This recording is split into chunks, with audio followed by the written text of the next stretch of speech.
Traditional knowledge से ही हुई है।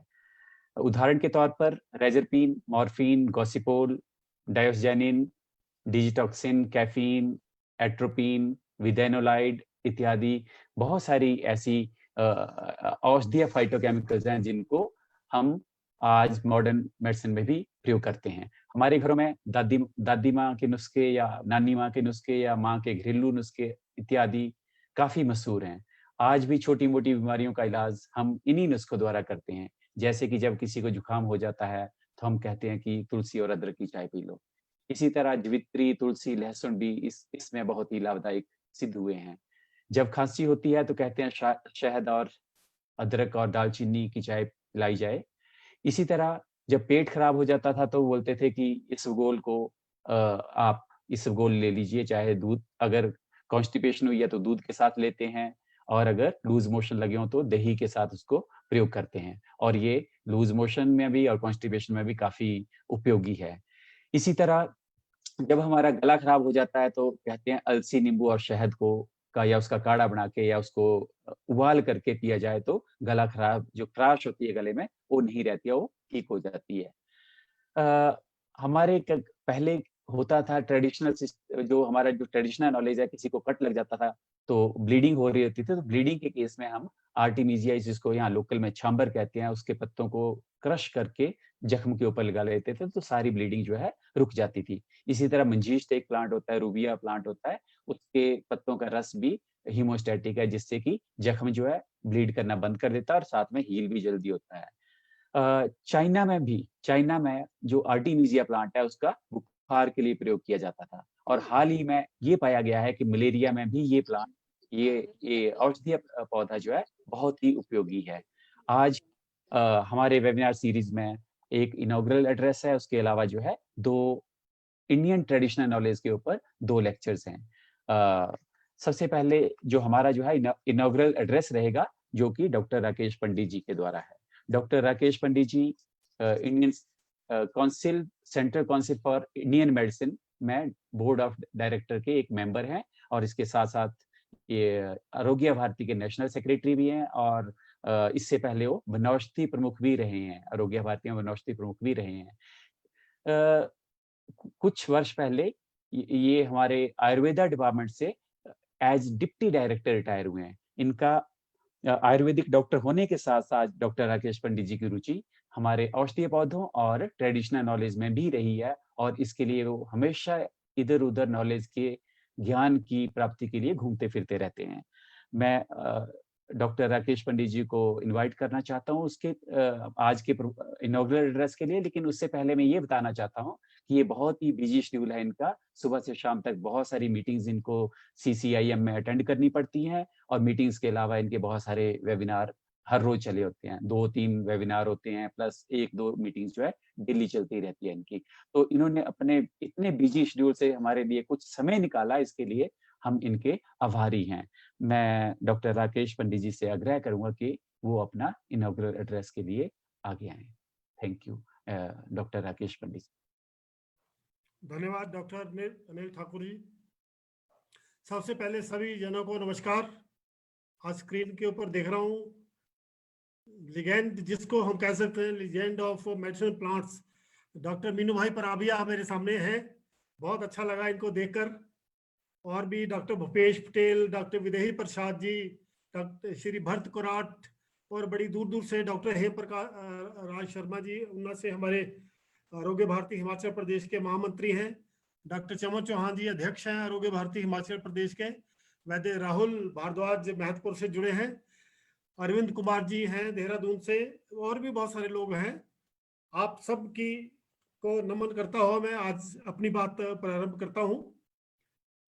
आज के वक्तव्य में मुख्यतः बोलने वाले डॉक्टर मीनू भाई पराबिया और डॉक्टर भूपेश पटेल जी से आपको बहुत सी ज्ञान की बातें प्राप्त होगी।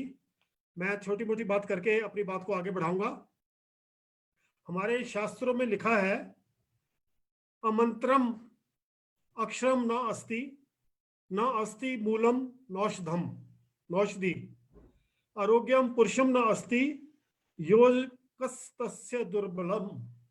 अर्थात कोई भी ऐसा अक्षर नहीं है जिसका मंत्र के रूप में प्रभाव या प्रयोग नहीं कर सकते, और कोई भी ऐसा पौधा नहीं है, वनस्पति नहीं है जिसका औषधि के रूप में प्रयोग कर सकते हैं। ऐसा हमारे शास्त्रों में अनेकों वर्ष पहले लिखा था और वो बात आज भी सत्य है। आज भी हम देखते हैं ऐसे ऐसे औषधीय पौधों से हमें, ऐसे ऐसे वनस्पति से पौधों से हमें औषधियां प्राप्त हो रही हैं जिनके बारे में कभी हम सोच भी नहीं सकते थे। जिस लकड़ी से बैट बनता है, क्रिकेट का बैट बनता है बिल्लों का, उससे हमें औषधीय गुण वाली दवाई प्राप्त होती है।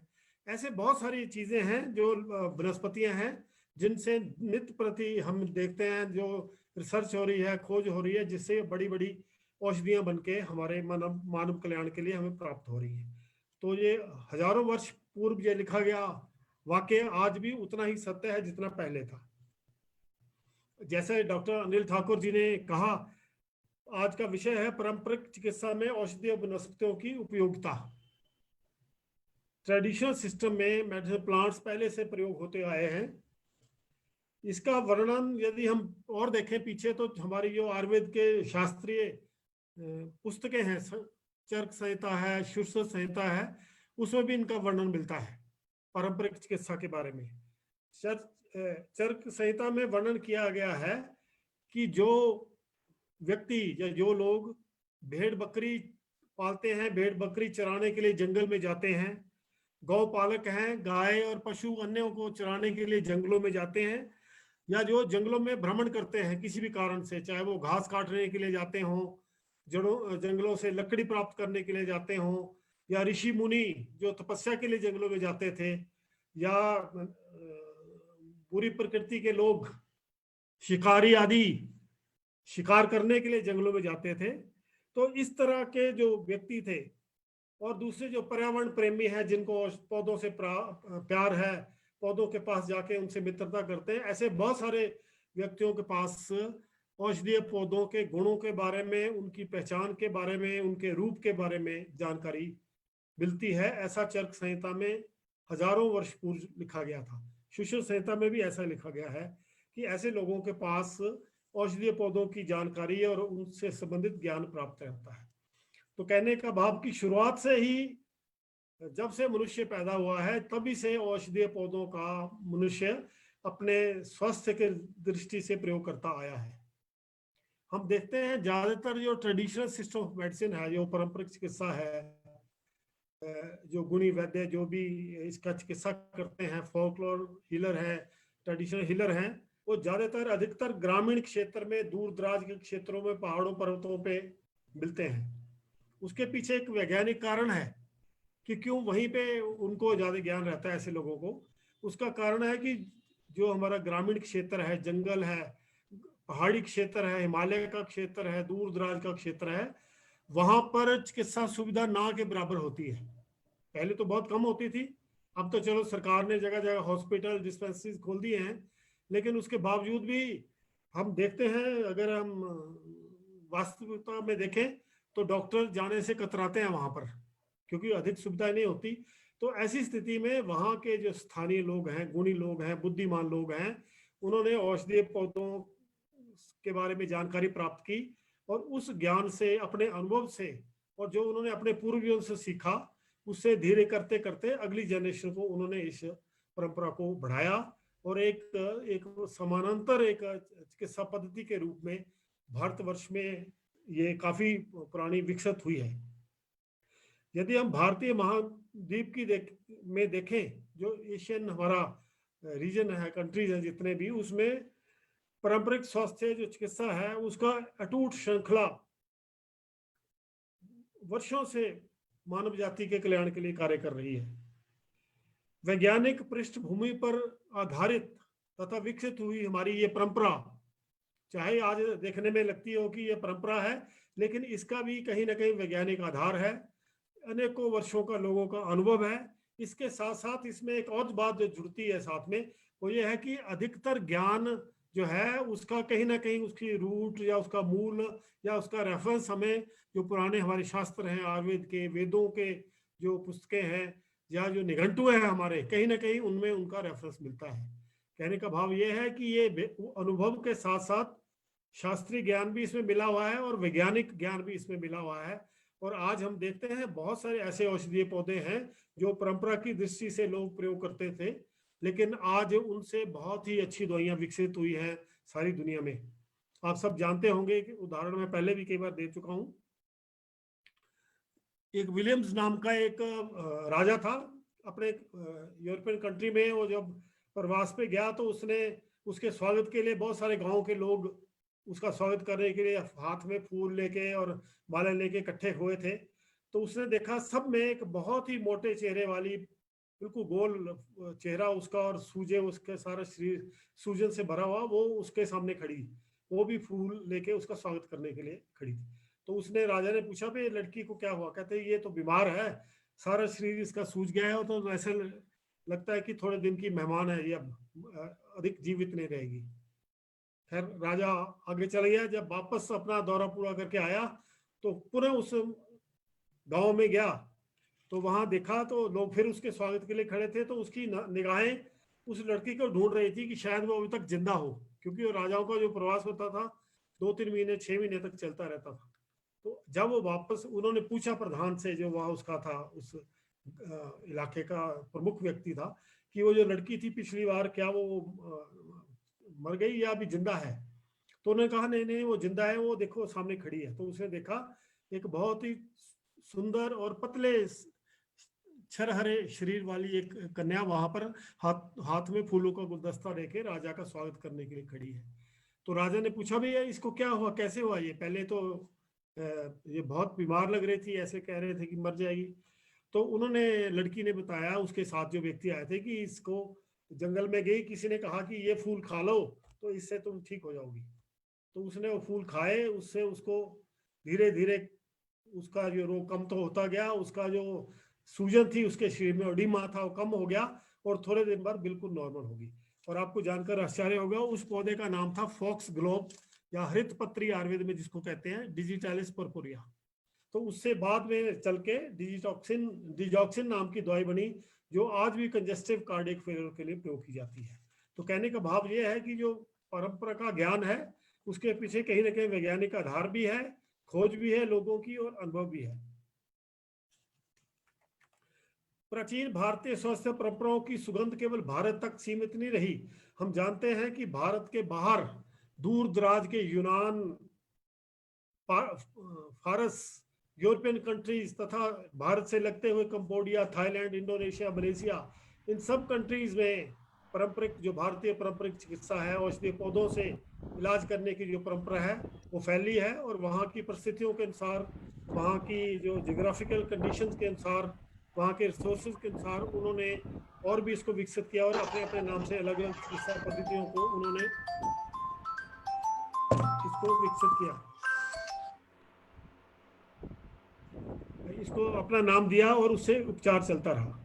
जो भारत में स्वास्थ्य परंपराएं हैं वो समानांतर रूप से, जैसे मैंने कहा, दो तरह से, एक तो पारंपरिक चिकित्सा चलती आ रही है, दूसरी वो चिकित्सा प्रणाली है जो कि शास्त्र के माध्यम से, क्लासिकल जो हमारी टेक्स्ट है, चरक सुश्रुत देता है, जो कि विशेष प्रकार के जो आयुर्वेद के जो चिकित्सा के सिद्धांत हैं उसके ऊपर आधारित है। उसकी शिक्षा पहले गुरुकुल में होती थी, स्कूलों में होती थी, अब वो कॉलेज में होती है और यूनिवर्सिटीज में होती है।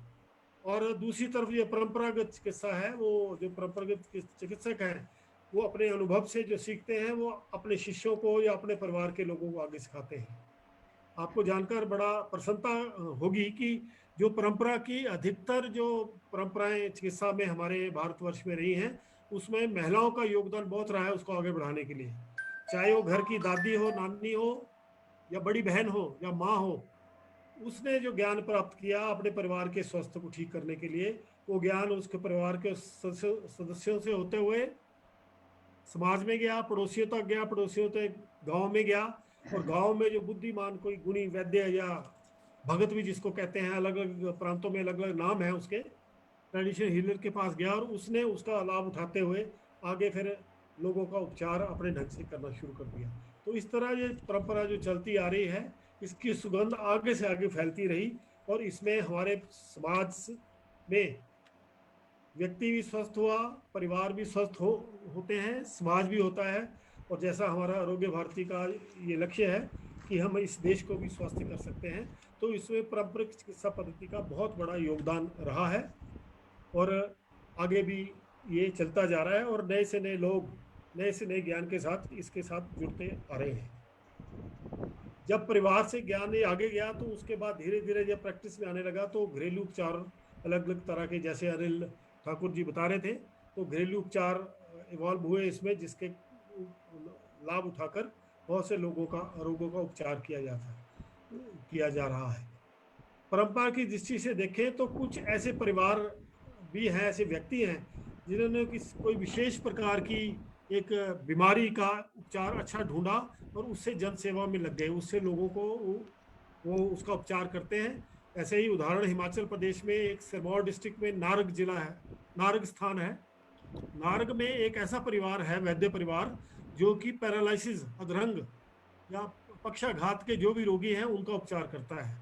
और जहाँ तक मेरी जानकारी है कि बहुत ही अच्छे प्रभाव हैं, उसके परिणाम हैं और बहुत रश रहता है उनके पास। उनके जो पहले पुराने वैद्य थे वो तो शायद अब इस दुनिया में नहीं रहे, लेकिन जो नई जनरेशन है उन्होंने भी इस व्यवसाय को अपनाया है और बहुत से लोगों को उपचार कर रहे हैं। इसी तरह कुछ लोग पीलिया का उपचार करते हैं, जॉन्डिस का उपचार करते हैं औषधीय पौधों के माध्यम से और मंत्र से भी।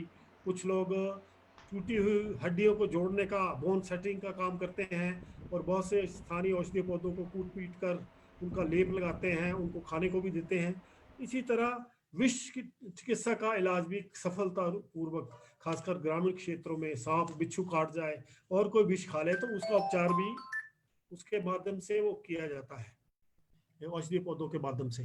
तो मैं कहने का मेरा भाव ये है कि ये हमारे परिवारों में, हमारे समाज में बिल्कुल बच रस गया हुआ है और ये परंपरा जो चिकित्सा है इतना बस गया है कि इसके ऊपर मुहावरे तक बन गए हैं। मुहावरे, लोकोक्तियां और कविताएं, काव्य भी इसके ऊपर गठित किए बनाए गए हैं। हिमाचल में हमारे यहाँ एक बहुत ही प्रचलित मुहावरा है, मैं आपको शेयर करना चाहूंगा उसके बारे में। हमारे यहाँ पहाड़ी भाषा में बोलते हैं, जेथी बड़ा बसूटी बरिया तेथी माणू किया मरिया। इसमें 3 औषधीय पौधों का नाम वर्णन किया है। जेथी यहाँ पर बड़ा मीन्स निर्गुंडी, वाइटेक्स निगुंडो, बसूटी अदर टोडा वासिका, वासा जिसको बोलते हैं, आजकल कोविड में बहुत अच्छा इसका प्रयोग कर रहे हैं लोग, खांसी और रेस्पिरेटरी डिसऑर्डर्स के लिए, इम्यूनिटी बढ़ाने के लिए। तथा बरिया जिसको बच कहते हैं आम भाषा में, एकोरेस कैलेमिस। तो ये वात, पित्त और कफ तीनों प्रकार से होने वाले रोगों को कहीं ना कहीं ये इनसे उपचार किया जा सकता है, ऐसा इस मुहावरे में कहा गया है। जेथी बड़ा बसूटी बरिया तेथी माणू किया मरिया। यहाँ पर कहते हैं ये 3 औषधीय पौधे हों, वहां पर कोई व्यक्ति कैसे मृत्यु को या काल को प्राप्त हो सकता है। इसी तरह एक और है, चैत्र मास में नीम की पत्ती हर दिन जो खाए, चैत्र मास में नीम की पत्ती हर दिन जो खाए, ज्वर, डेंगू और मलेरिया 12 मील दूर चला जाए। मतलब कि अगर नीम की पत्तियों को कूट पीट कर, उनकी क्रश करके, उनकी चटनी बनाकर या उनका शरबत बनाकर अगर चैत्र मास में पिलाया जाए तो जो भी वायरल फीवर हैं, बैक्टीरियल फीवर हैं, पैरासाइट से होने वाले फीवर हैं, उनसे एक तरह से इम्यूनिटी उस 1 साल के लिए मिल जाती है। मुझे भी याद है बचपन में हमारे यहाँ भी हमारे जो पेरेंट्स थे वो नाक पकड़ के, क्यों कड़वा होता है, नाक पकड़ कर पिलाया करते थे नीम के पत्तों को गर्मियाँ शुरू होते ही, ताकि बरसात के दिनों में जो रोग है उससे बच सके। इसी तरह एक और लोकोक्ति मेरे को ध्यान आई, मैं आपसे शेयर करता हूँ। अजवाइन काला नमक गर्म पानी के संग, अजवाइन और काला नमक गर्म पानी के संग, उधर शूल ऐसे मिटे सब रह जाएं दंग। तो इस तरह बहुत सी लोकोक्तियां ये सिद्ध करती हैं कि ये जो पारंपरिक चिकित्सा है बहुत पॉपुलर है लोगों में, लोग इसको विश्वास भी करते हैं, अडॉप्ट भी करते हैं और इससे उपचार भी करते हैं। और मुख्यतः इसमें औषधीय पौधों का ही प्रयोग किया जाता है, ऐसा अनुभव से देखने में आया है। तो आज हमारे बीच विशेषज्ञ हैं, वो सब इस विषय में और हमें जानकारी देंगे, जिससे मुझे लगता है आज जो भी पार्टिसिपेट करने वाले लोग हैं वो उससे लाभ उठाएंगे।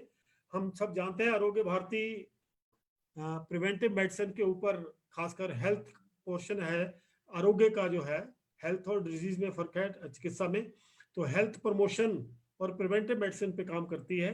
और इसमें जो भी हमारे नेचुरल रिसोर्सेज हैं, हमारे वनौषधियाँ हैं, हमारे पर्यावरण है, उससे जो प्राप्त होने वाले संसाधन है उसके माध्यम से हम आत्मनिर्भरता की ओर स्वास्थ्य के क्षेत्र में भी बढ़े और स्थानीय औषधीय पौधों का प्रयोग करके प्राइमरी हेल्थ लेवल पे भी और अन्य अपनी हेल्थ को प्रमोट करने के लिए भी, इम्यूनिटी को बढ़ाने के लिए भी औषधीय पौधों का प्रयोग कर सकते हैं। इस उद्देश्य को लेकर भी हमारा एक औषधीय वनस्पति प्रचार प्रसार आयाम काम करता है।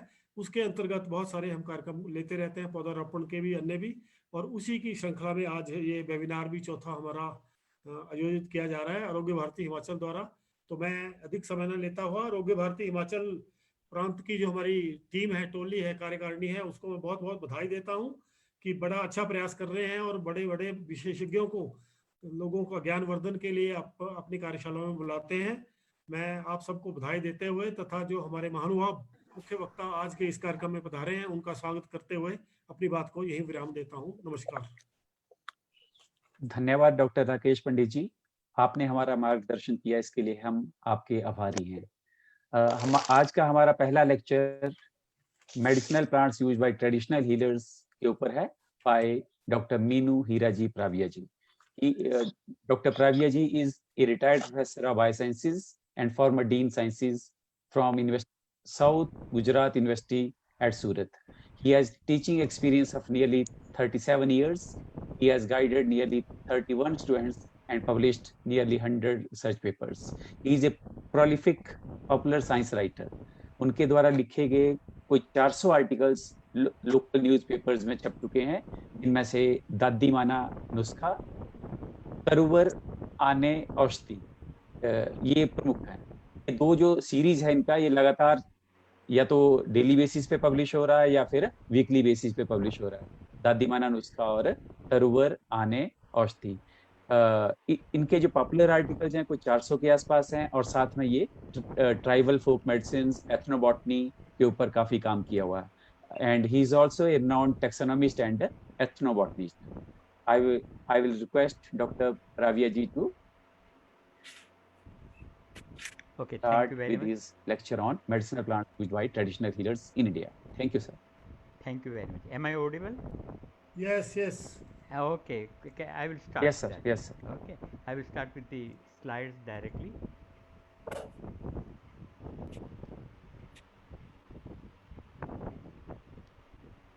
नील जी, इनको स्लाइड शेयर की परमिशन दीजिए। Can you see the slides? Can you see the slides? No, not yet, sir.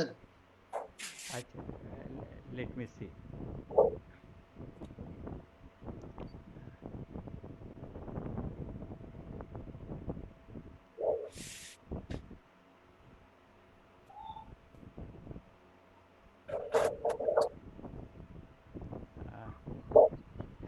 Is it possible for you to project it for me? Perhaps yes. I am not able to do it from here. Just a minute, sir. I will do. हाँ जी, should I speak in English or Hindi? वैसे तो हिंदी में ही बोलना चाहिए। हाँ, आपकी शुरुआत जो है राष्ट्रभाषा है। हाँ, हालांकि मेरी हिंदी इतनी अच्छी नहीं है, फिर भी मैं कोशिश करूँगा। और ज़्यादातर जो हिंदी हमारी सीखी हुई है वो बम्बई या पिक्चर की तरफ से सीखी हुई है, तो अगर कोई गलती करता हूँ तो इसके लिए क्षमा याचना शुरुआत में। हाँ जी, हाँ ठीक है। आप next slide please. The title is harm. Here you can see that I have kept what health is.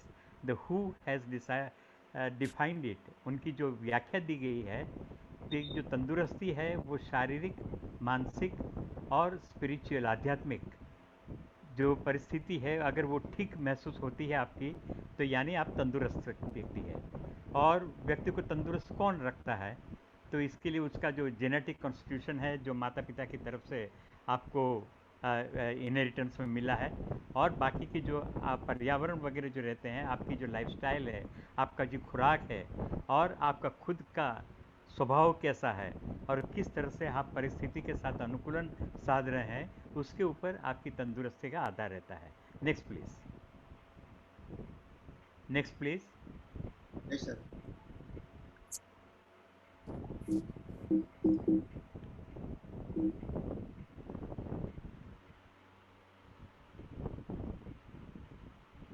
Now, what I have done, यहाँ पर जो हमने रखा हुआ है एक ज़्यादातर एथनिक नॉलेज है, यानी करीब 50 साल से है, जब बचपन से मैं जंगलों में घूमता रहा हूँ। मेरा जन्म और जो परवरिश हुई है वो जंगल के बीच में हुई है, और आदिवासियों के साथ में काफ़ी घूमा हूँ। और जो वनस्पति शास्त्र मैं आदिवासियों के पास से सीखा हूँ वो कभी किसी प्रोफेसर या किसी पुस्तक से नहीं मुझे सीखना मिला। तो ये जो आदिवासी जो ज्ञान है वो ज्ञान जो मैंने इकट्ठा किया है वो आपके सामने रख रहा हूँ, जिसके अंदर ये मेरे जो है कुछ ब्रॉड टाइटल्स है।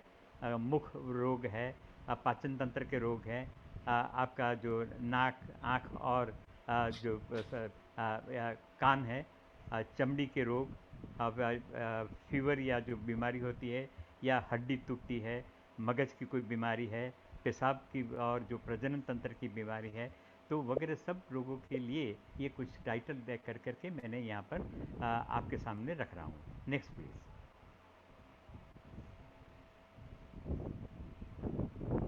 Next please.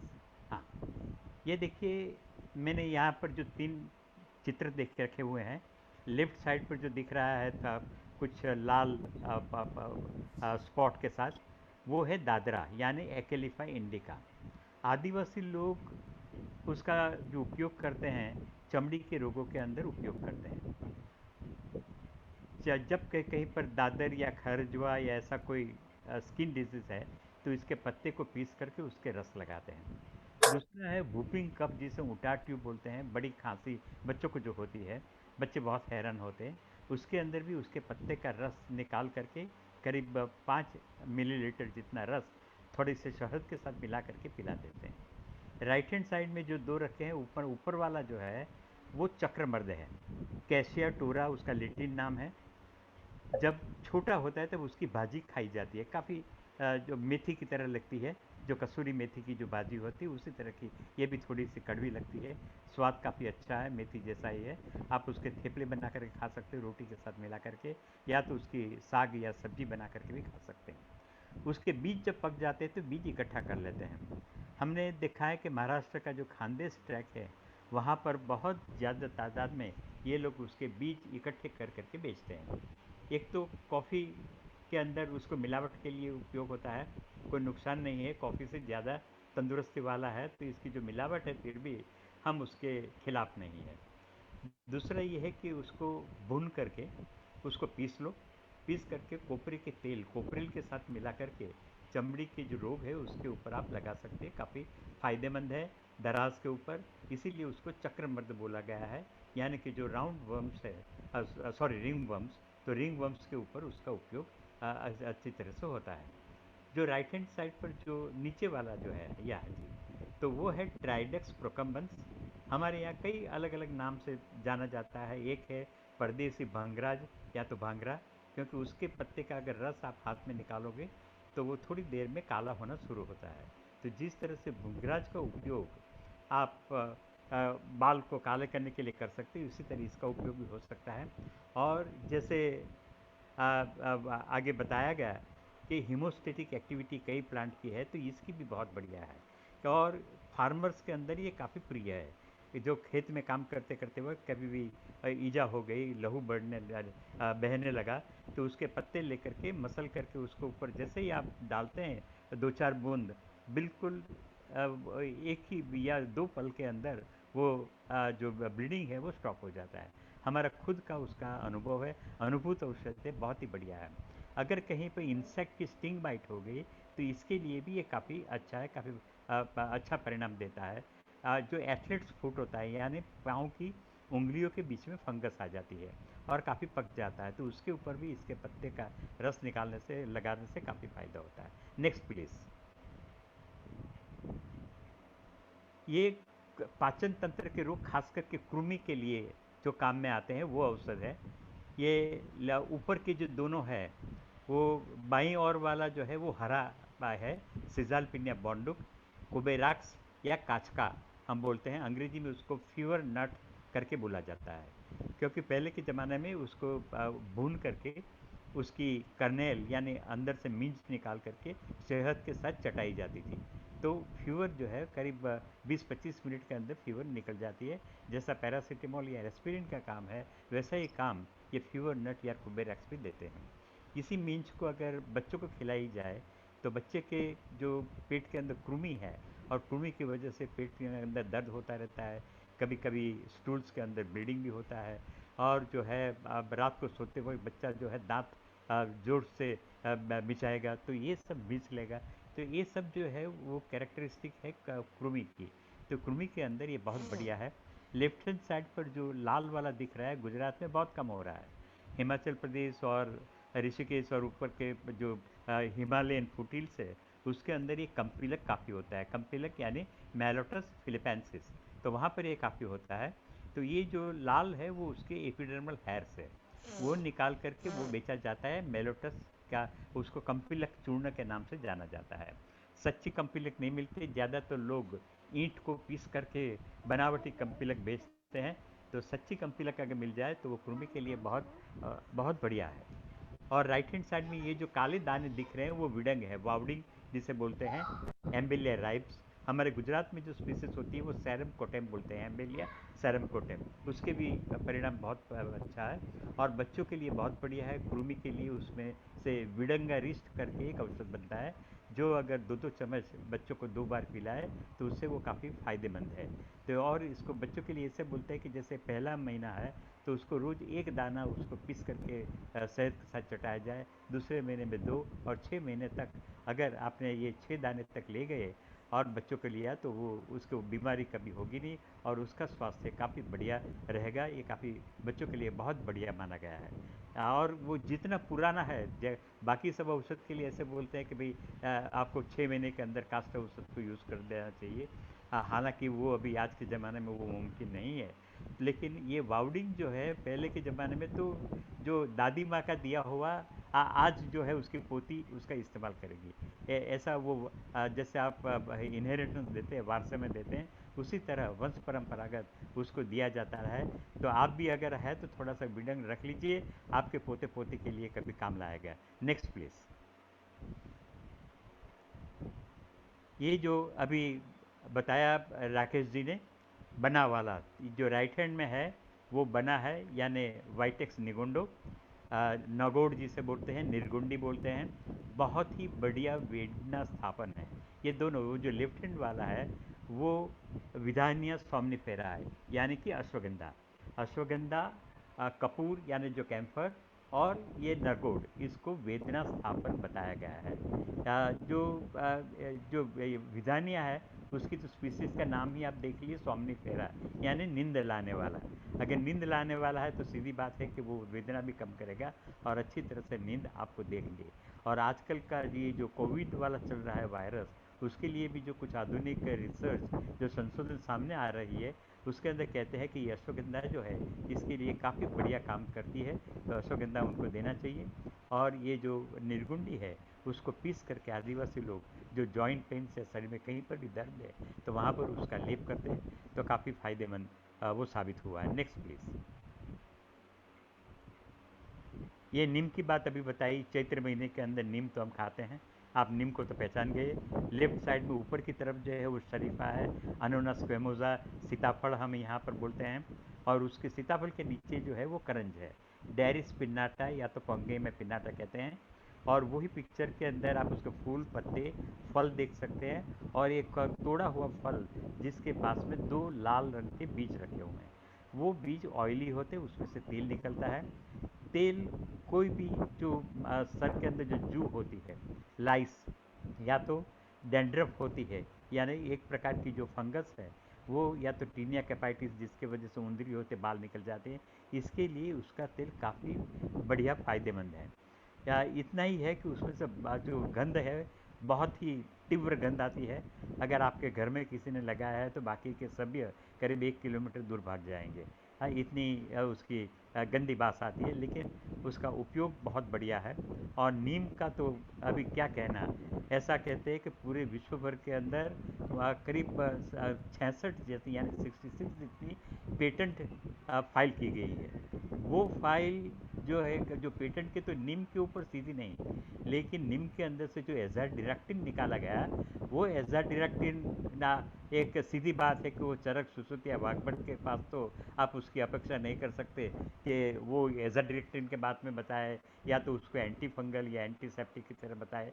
लेकिन अभी ये जो एजाडिरेक्टिन जो नया मोलिक्यूल उन्होंने अंदर से खोज करके निकाला है, उसके ऊपर पेटेंट ली गई है। उसको हम निकालने की पद्धति के ऊपर, उसको स्टेबिलाइज करने की पद्धति के ऊपर सब पेटेंट। और ये नीम बेस्ड पेस्टिसाइड जो है वो एजाडिरेक्टिन बेस्ड रहते हैं। अब हम परदेश से उसको इंपोर्ट करते हैं, हम ये ट्रेन जो है चुक गए हैं। Next please.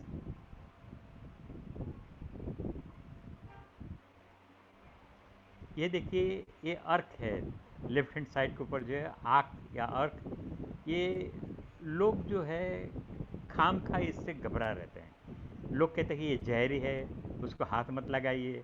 बच्चा अगर खेलता है बोलेंगे अगर तोड़ेंगे उसका जो दूध निकलता है क्षीर, वो आँख में जाएगा तो आँख चली जाएगी। भैया मिर्ची गई ना तो भी आँख चली जाती है, मिर्ची से भी नुकसान होता है। ये ज़रूरी नहीं है कि और ये कोई ऐसा परमानेंट कोई डैमेज करने वाली चीज़ नहीं है। और कौन मिर्ची आँख में डालेगा या तो आँख का दूध का जानबूझ करके आँख में डालेगा, तो उसको घबराने की ज़रूरत नहीं है।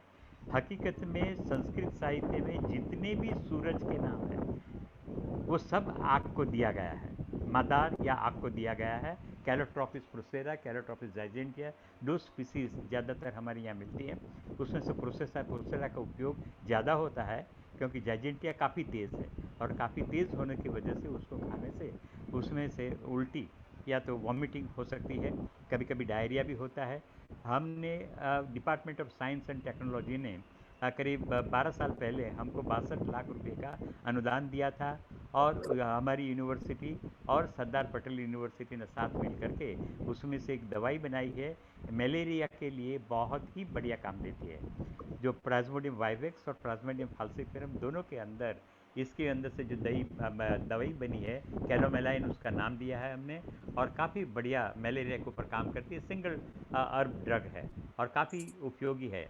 क्योंकि ये हमारे मन में विचार कैसे आया कि जब भी गांव में जाते थे तो आदिवासी लोग बताते थे कि भाई इसका एक पत्ता, छोटा सा पत्ता, बड़ा वाला नहीं, एकदम छोटा सा, जो ये 1 रुपये के सिक्के के बराबर है, वो लेकर के थोड़ा सा गुड़ के साथ खिला दीजिए और फीवर चली जाती है। यानी एंटीपायरेटिक है, फीवर तो उससे बुखार जो है उतर जाती है। तो हमने उसके ऊपर संशोधन किया और उसमें से ये दवाई का आविष्कार हुआ, काफ़ी बढ़िया का काम देती है। ये राइट हैंड साइड पर जो दो है, उसमें ऊपर वाला जो है हेमिडेस्मस इंडिकस, जिसको अनंत मूल कहते हैं। इसके नीचे आप देख लीजिए जो जो मूल है काफ़ी लंबी है। काफ़ी मेहनत के बाद करीब ये 2 फुट की हम उसको निकाल पाए, और पूरी मूल मूल कभी अभी हम देखी नहीं, इसीलिए उसको अनंत कहते हैं, अनंत मूल। स्वाद में अच्छा लगती है, सुगंध भी अच्छी लगती है उसकी, आप कच्ची उसको खा सकते हैं चबा करके। काफ़ी जो है चमड़ी के रोगों के लिए श्रेष्ठ है।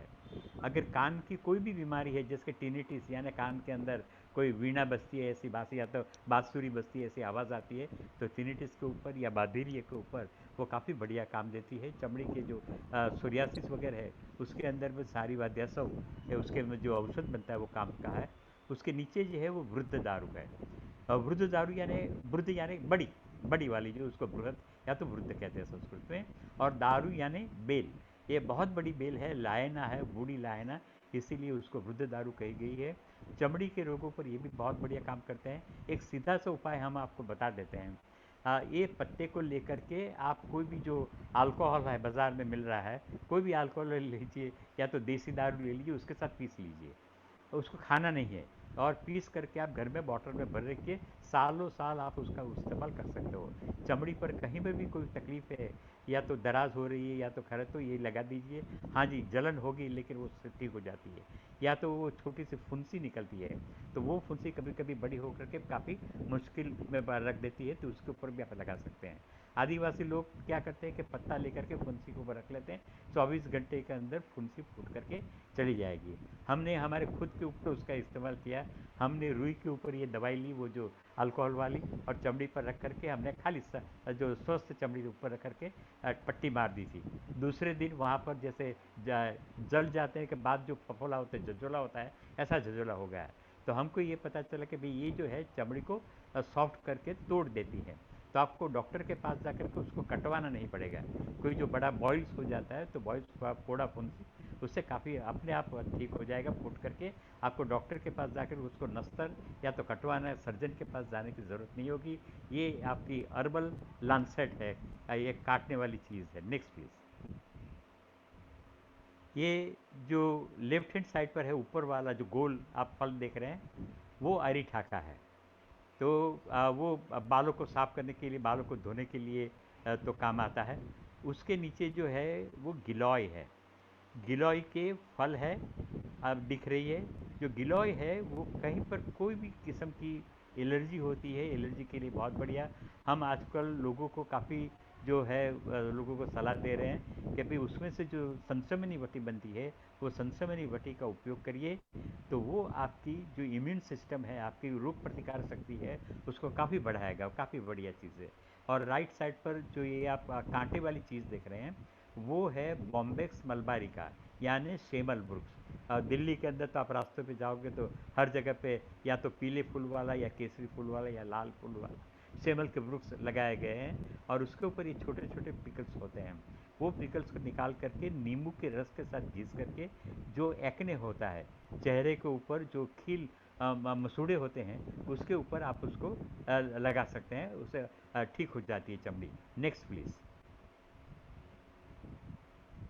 ये हृदय के लिए बहुत और हड्डी के लिए एक बात देखने की चीज़ है कि जहाँ जहाँ भी आप देखेंगे कि हड्डी के लिए जो दवाई है वो हृदय के लिए भी काम करती है, आँख के लिए भी काम करती है। तो ये जो हृदय के लिए है वो हड्डी के ऊपर भी काम करती है। अर्जुन का वृक्ष की पत्ती है, और जो बीच में रखा है जो लंबगोल बना करके विंडो, तो वो उसके फल हैं। और जो पत्ते के नीचे की तरफ आप देखेंगे, आप छोटी छोटी दो गैंड मिला आपको देखने के मिलेगी। कई शहरों के अंदर उसके अभी पेड़ लगाए गए हैं। जंगलों में अभी काफ़ी कम रह गए क्योंकि लोग उसकी छाल उखेड़ उखेड़ करके उसकी दवाई बना करके खा गए। तो अब जो मुख्य तना के ऊपर से जब आप दवाई निकालते हैं, जो छाल निकालते हैं, तो वो पेड़ जो है पूरा का पूरा मर जाता है। तो सही बात, ये सही तरीका ये है कि साइड की ब्रांच निकालिए और उसमें से आप उसकी छाल निकाल करके उसका इस्तेमाल करिए, तो वो काफ़ी बढ़िया रहेगा। और राइट हैंड साइड पर आपको पर्पल फ्लावर्स दिखा देते हैं और एक पत्ते वाला और फली वाला एक छोड़ है, तो वो है सरपंख। सरपंख इसलिए कि अगर पत्ते को आप खींचेंगे, यहाँ पर राइट हैंड पर एक है, अगर मुझे पता नहीं एक छोटा है तो आपको दिखाई देता है नहीं, कि उसको तोड़ा हुआ है। तो जब तोड़ेंगे तो वो वी आकार के अंदर दिखेगा। वी आकार के तो यानी जो तीर होता है, तीर के पीछे के जो पंख होते हैं, इसीलिए उसको तीर को संस्कृत में बोलते हैं सर, और उसके पीछे का जो है वो पंख है।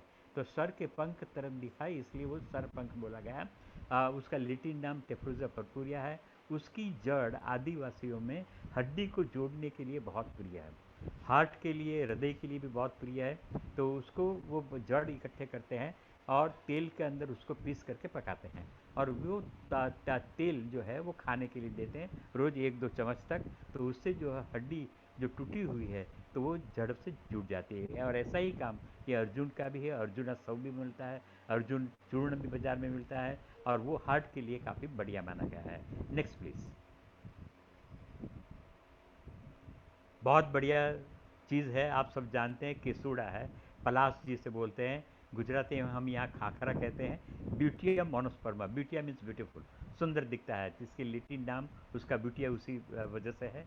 और उसकी जो बीज है वो बीज फर्गेटिव के हिसाब से यूज़ कर सकते हैं। ठीक है, ये जो अभी आया, आप लेफ्ट साइड के ऊपर जामफल देख रहे हैं, जो पेड़ है जामफल है, जमरूक है, तो उसके पत्ते डायरिया के लिए बहुत बढ़िया माना गया है। किसी को डायरिया है, जो लूज मोशन है, तो करीब 4-5 पत्ती लेकर के पीस लीजिए और वो जो गुड़ के साथ मिला करके खिला दीजिए, एक ही खुराक में उसका फ़ायदा हो जाता है। उसके नीचे जो है वो अनार है। अनार तो आपको पता ही है, अनार के पत्ते, अनार के फूल की कलियाँ, अनार के बीज, अनार के फल की छाल वगैरह सब डायरिया के ऊपर काम आता है, और बहुत ही बढ़िया चीज़ है। और आदिवासी का तो मानना ये है कि अगर अनार का रस अगर पिया जाए तो वो पुरुषों के लिए काफ़ी शक्तिदायक है, और उससे जो है शारीरिक शक्ति का प्रभाव बढ़ता है। ये बीच में जो सफ़ेद फूल वाला पौधा पौधा दिख रहा है वो होलेरिनिया एंटी डिसेंट्री का है, उसका नाम ये है एंटी डिसेंट्रिक, यानी डिसेंट्री जो होता है मरड़ा होता है। और मित्रों दो चीज़ अलग अलग है, डायरिया और डिसेंट्री अलग है। डायरिया जो है वो बैक्टीरिया की वजह से होता है, और आप थोड़ी सी दही दोगे, छाछ दोगे और ये सादा उपाय करोगे तो वो डायरिया ठीक हो जाता है, कुछ चिंता की बात नहीं। जो डिसेंट्री है वो एक प्रकार का अमीबा है, वो जिसको जो क्या क्या कहते हैं जो है एंटीमीबा हिस्टोलिटिका, और दूसरा है जियार्डियाना। तो वो जियार्डिया या तो एंटीमीबा, दोनों की वजह से वो काफ़ी प्रॉब्लम होता है, और डिसेंट्री एलोपैथी में ठीक नहीं होती है। आप डॉक्टर के पास बार बार जाए के कंप्लेन करेंगे, वो कहेंगे कि friends try to learn to live with it, उनके साथ जीना सीख लो, उसका कोई उपाय नहीं। तो लेकिन ये जो उसमें से कुटज घनवटी बनती है, वो कुटज घनवटी डिसेंट्री के लिए बहुत बढ़िया चीज़ है। राइट हैंड साइड पर जो दो पिक्चर है, वो एक तो खसखस के बीज है, वो खसखस यानी पॉपी के सीड्स, और नीचे पॉपी के फल दिख रहे हैं। वो पॉपी की खेती मध्य प्रदेश और राजस्थान में होती है। उसके ऊपर कुछ खरोंच करते हैं, और खरोंच में से जो दूध निकलेगा वो जम जाएगा, शुरू में सफ़ेद होता है, फिर लाल हो जाता है, पुराना होता है तो काला होता है, जिसको हम अफीम बोलते हैं। तो और अफीम में से जो दवाई बनती है आयुर्वेदिक, उसको कहते हैं आम राक्षसी वटी और कर्पूर रसवटी। तो वो बहुत ही बढ़िया है, किसी को बहुत ज़्यादा डायरिया हो गया और वो ज़्यादा डिहाइड्रेशन होने लगता है, तो आप कर्पूर रसवटी की दो दो गोली सुबह शाम दे दीजिए, साथ में कुटज घनवटी दे दीजिए, डिसेंट्री या डायरिया है वो ठीक हो जाएगा। और नीचे ये बेल फूल के फल है, अलग अलग साइज़ के मिलते हैं, और बेल फल भी पाचन के लिए बहुत ही बढ़िया है। और जो उत्तर भारत है वहाँ तो हमने देखे कि लोग को ठेले के अंदर गर्मी के सीज़न में, और ईस्टर्न भारत में भी, पूर्व भारत में भी, हमारे गुजरात महाराष्ट्र में उसका ज़्यादा चलन नहीं है, लेकिन उत्तर और पूर्व भारत के अंदर ठेले में लोग पक्के फल लेकर के निकलते हैं, और उसका शरबत वहीं निकाल करके, उसका गिरी निकाल करके क्या पिलाते हैं। बहुत गर्मी के लिए बहुत बढ़िया है, पाचन के लिए भी बहुत बढ़िया है। उसमें से दवाई बनती है, उसका नाम है बिलवादी चूर्ण, और दूसरा है बृहद गंगाधर चूर्ण, दोनों डिसेंट्री के लिए बहुत बढ़िया है। उसकी छाल में से एक तेल बनता है जिसको कहते हैं बिलवादी तेल, और कान के रोगों के लिए बिलवादी तेल बहुत ही अद्भुत औषध है। नेक्स्ट प्लीज,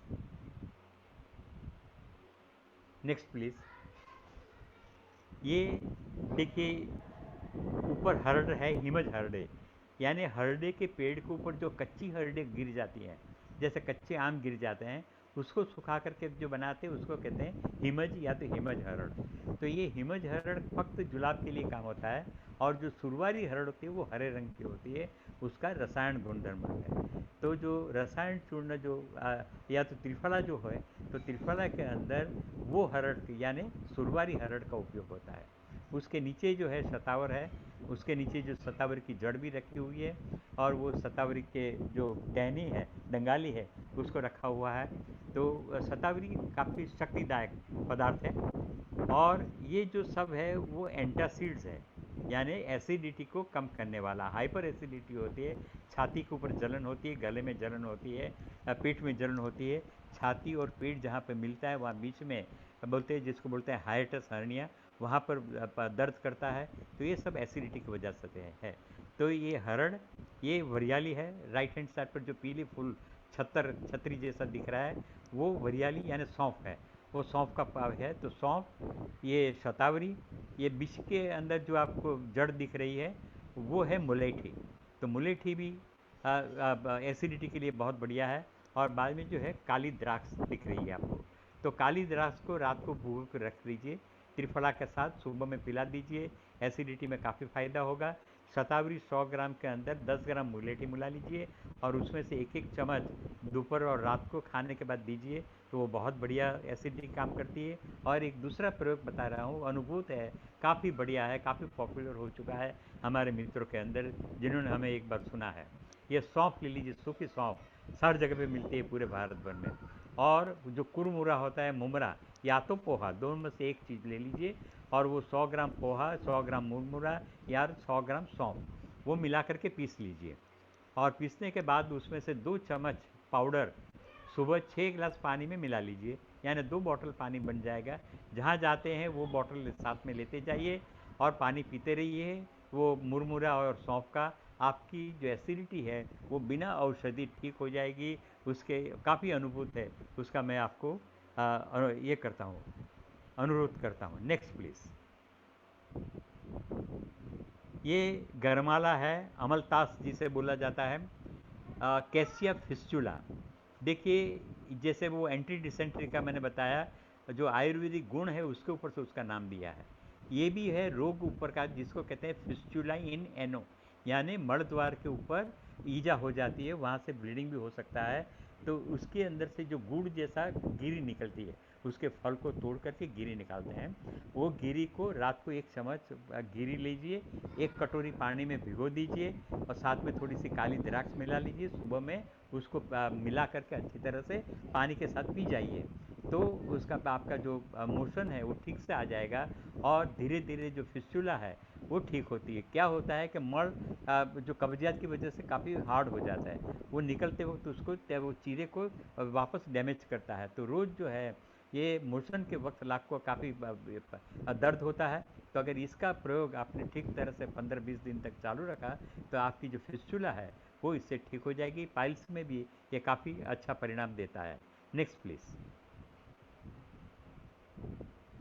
ये देखिए जो बेहड़ा है, नीचे की तरफ जो अब जो फल दिख रहे हैं, एक पत्ते के साथ फल है और दूसरे फल वो बेहड़ा, हरडा बेड़ा आंवला 3 से त्रिफला बनता है। और ऊपर जो है वो अर्डूसी, यानी जो बसुटी की बात बताई, बना बसुटी बरिया, तो ये बसुटी है, यानी खांसी के लिए बहुत बढ़िया है। जैसे कहते हैं भाई, संस्कृत में कहा गया है कि जहाँ तक पृथ्वी के ऊपर बसुटी हयात है, वासा हयात है, अर्डूसी यानी कि आधा थोड़ा विसिका हयात है, फेफड़े के रोगी को डरने की क्या ज़रूरत है। और आजकल सब फेफड़े के रोग ज़्यादा बढ़ गया है ये वायरस की वजह से। तो अर्डूसी, अगर ताज़ी अर्डूसी का रस निकाल करके या तो उसका काढ़ा निकाल बना करके करिए, बहुत बढ़िया है। और ये दोनों मिला करके लेते हैं ये जो बेहड़ा के फल है, वे फल के ऊपर की छाल और बसुटी के पत्ते, बासा के पत्ते, वो दोनों को मिला करके काढ़ा बना करके पीने से फेफड़े के रोग के उन पर काफ़ी फ़ायदा होता है। ये जो राइट हैंड साइड ऊपर की जो पत्ती दिख रही है हरी, वो कैसे एंगोस्टिफोलिया यानी सैना यानी सोनामुखी है, जुलाब के लिए बढ़िया है।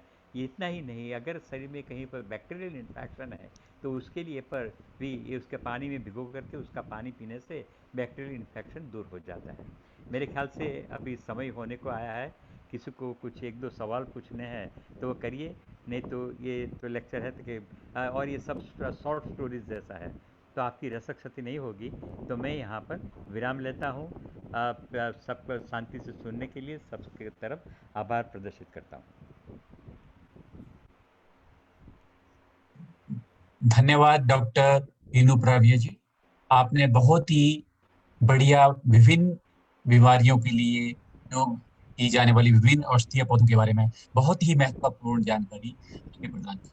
ये जानकारी हम सबके लिए बहुत ही उपयोगी साबित होगी। मैं भी कुछ अपना एक्सपीरियंस थोड़ा सा शेयर करना चाहता हूँ। जी जैसे आपने हॉलरीना के बारे में बताया था, जी। कोई 8-10 साल पहले डाइसेंट्री लगी हाँ और हाँ। बहुत ही मैंने मेडिसिन खाता था, जी। ठीक हो जाते थे, उसके बाद फिर दोबारा से शुरू हो जाता था। हाँ हाँ। बाद एक हमारे यहाँ पे सेंट्रल गवर्नमेंट का ही होम्योपैथिक रिसर्च सेंटर था, मैं वहाँ गया तो हाँ उन्होंने मुझे कुर्ची क्यों दे दी और उसमें हाँ। सिर्फ हाँ, फॉलेरिना ही था। राइट है। मैंने 1 महीने तक उसको यूज किया और 1 महीने के बाद अभी आज तक मुझे वाह वाह। 8-10 साल से कोई डायसेंट्री नहीं लगी है। नहीं, बहुत बढ़िया तो है। आपने ये सब जानकारी दी हमें, इसके लिए आपका बहुत बहुत धन्यवाद सर। अब अगला हमारा सेकंड लेक्चर आज का डॉक्टर भूपेश पटेल जी का है, कि गुजरात आयुर्वेद यूनिवर्सिटी में एसोसिएट प्रोफेसर हैं द्रव्य गुण के। इन्होंने अपनी बीएमएस, एमडी एंड पीएचडी की डिग्री उसी यूनिवर्सिटी से, गुजरात आयुर्वेद यूनिवर्सिटी हासिल की है। इनका प्रोफेशनल एक्सपीरियंस 28 वर्षों का है। इसके साथ ही पीजी टीचिंग प्लस रिसर्च का इनका 17 वर्षों का एक्सपीरियंस है। इसके अलावा इन्होंने 100 से ज्यादा रिसर्च पेपर्स आज तक लिखे हुए हैं। और आज आज ये आजकल ये WHO में कंसल्टेंट भी है। इनका जो लेक्चर है वो है home remedies with common medicinal plants. मैं डॉक्टर भूपेश पटेल जी को आग्रह करता हूँ कि वे आके अपना उद्बोधन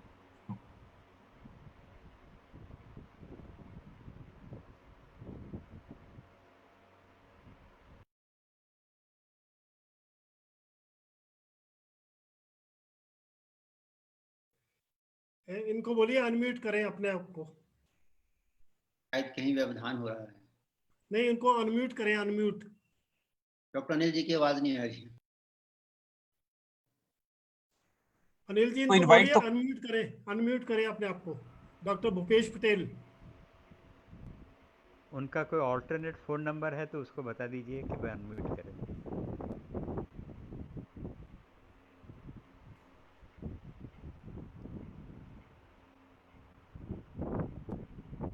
अनिल जी उनको बोलिए अनम्यूट करें।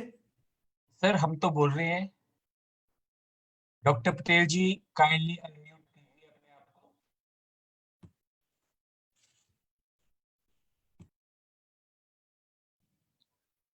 ओह ठीक है, हो गया। ठीक है sir. Sir doctor Bhupesh Patel ji kindly start.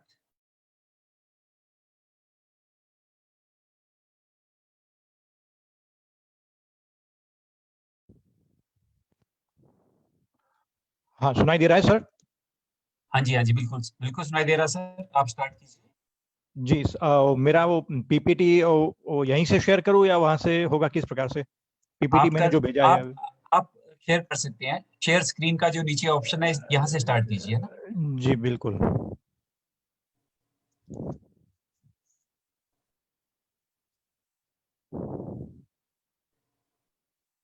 तो भारद्वाज जी इनको अलाउ कर दिया है पीपीटी शेयरिंग के लिए।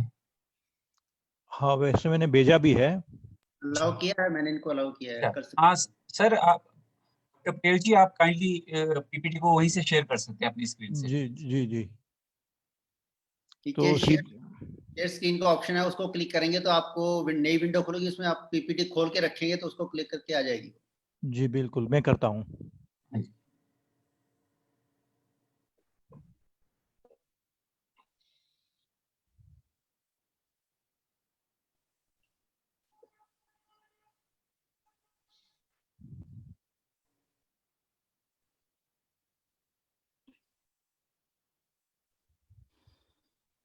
हाँ, हो रही है शेयर। ये विंडो आपने गलत चूज की है सर, दोबारा कीजिए। पीपीटी खोल के रखिए अपने स्क्रीन के ऊपर। जी खोल के रखा है। आपने और ऊपर ही विंडो क्लिक किया आपने। एक बार फिर से ट्राई कीजिए। जस्ट मिनट, खुल रहा है। जी ठीक है, हो गया। अब इसको बड़ा कीजिए। जी, शो में जाइए सर। जी नमस्कार।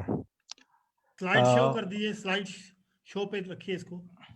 शो जी इनेबल एडिटिंग करके स्लाइड शो में जाना पड़ेगा सर।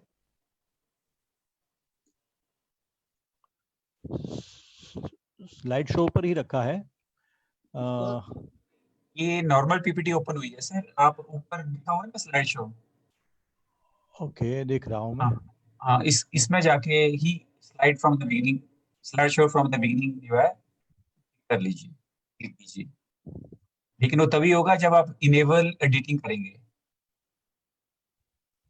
ये जो येलो रिबन है इसमें इनेबल एडिटिंग लिखा हुआ सर। ऑल्टर हाँ, F5 करेंगे हाँ चलेगा। हाँ हाँ, एनेबल एडिटिंग किया मैंने। अब स्लाइड शो पे क्लिक कीजिए सर ऊपर। स्लाइड हाँ, शो जहाँ पे लिखा हुआ, हाँ ये हो गया हो सर। गया। हो गया। हाँ जी okay okay sir, thank you very much.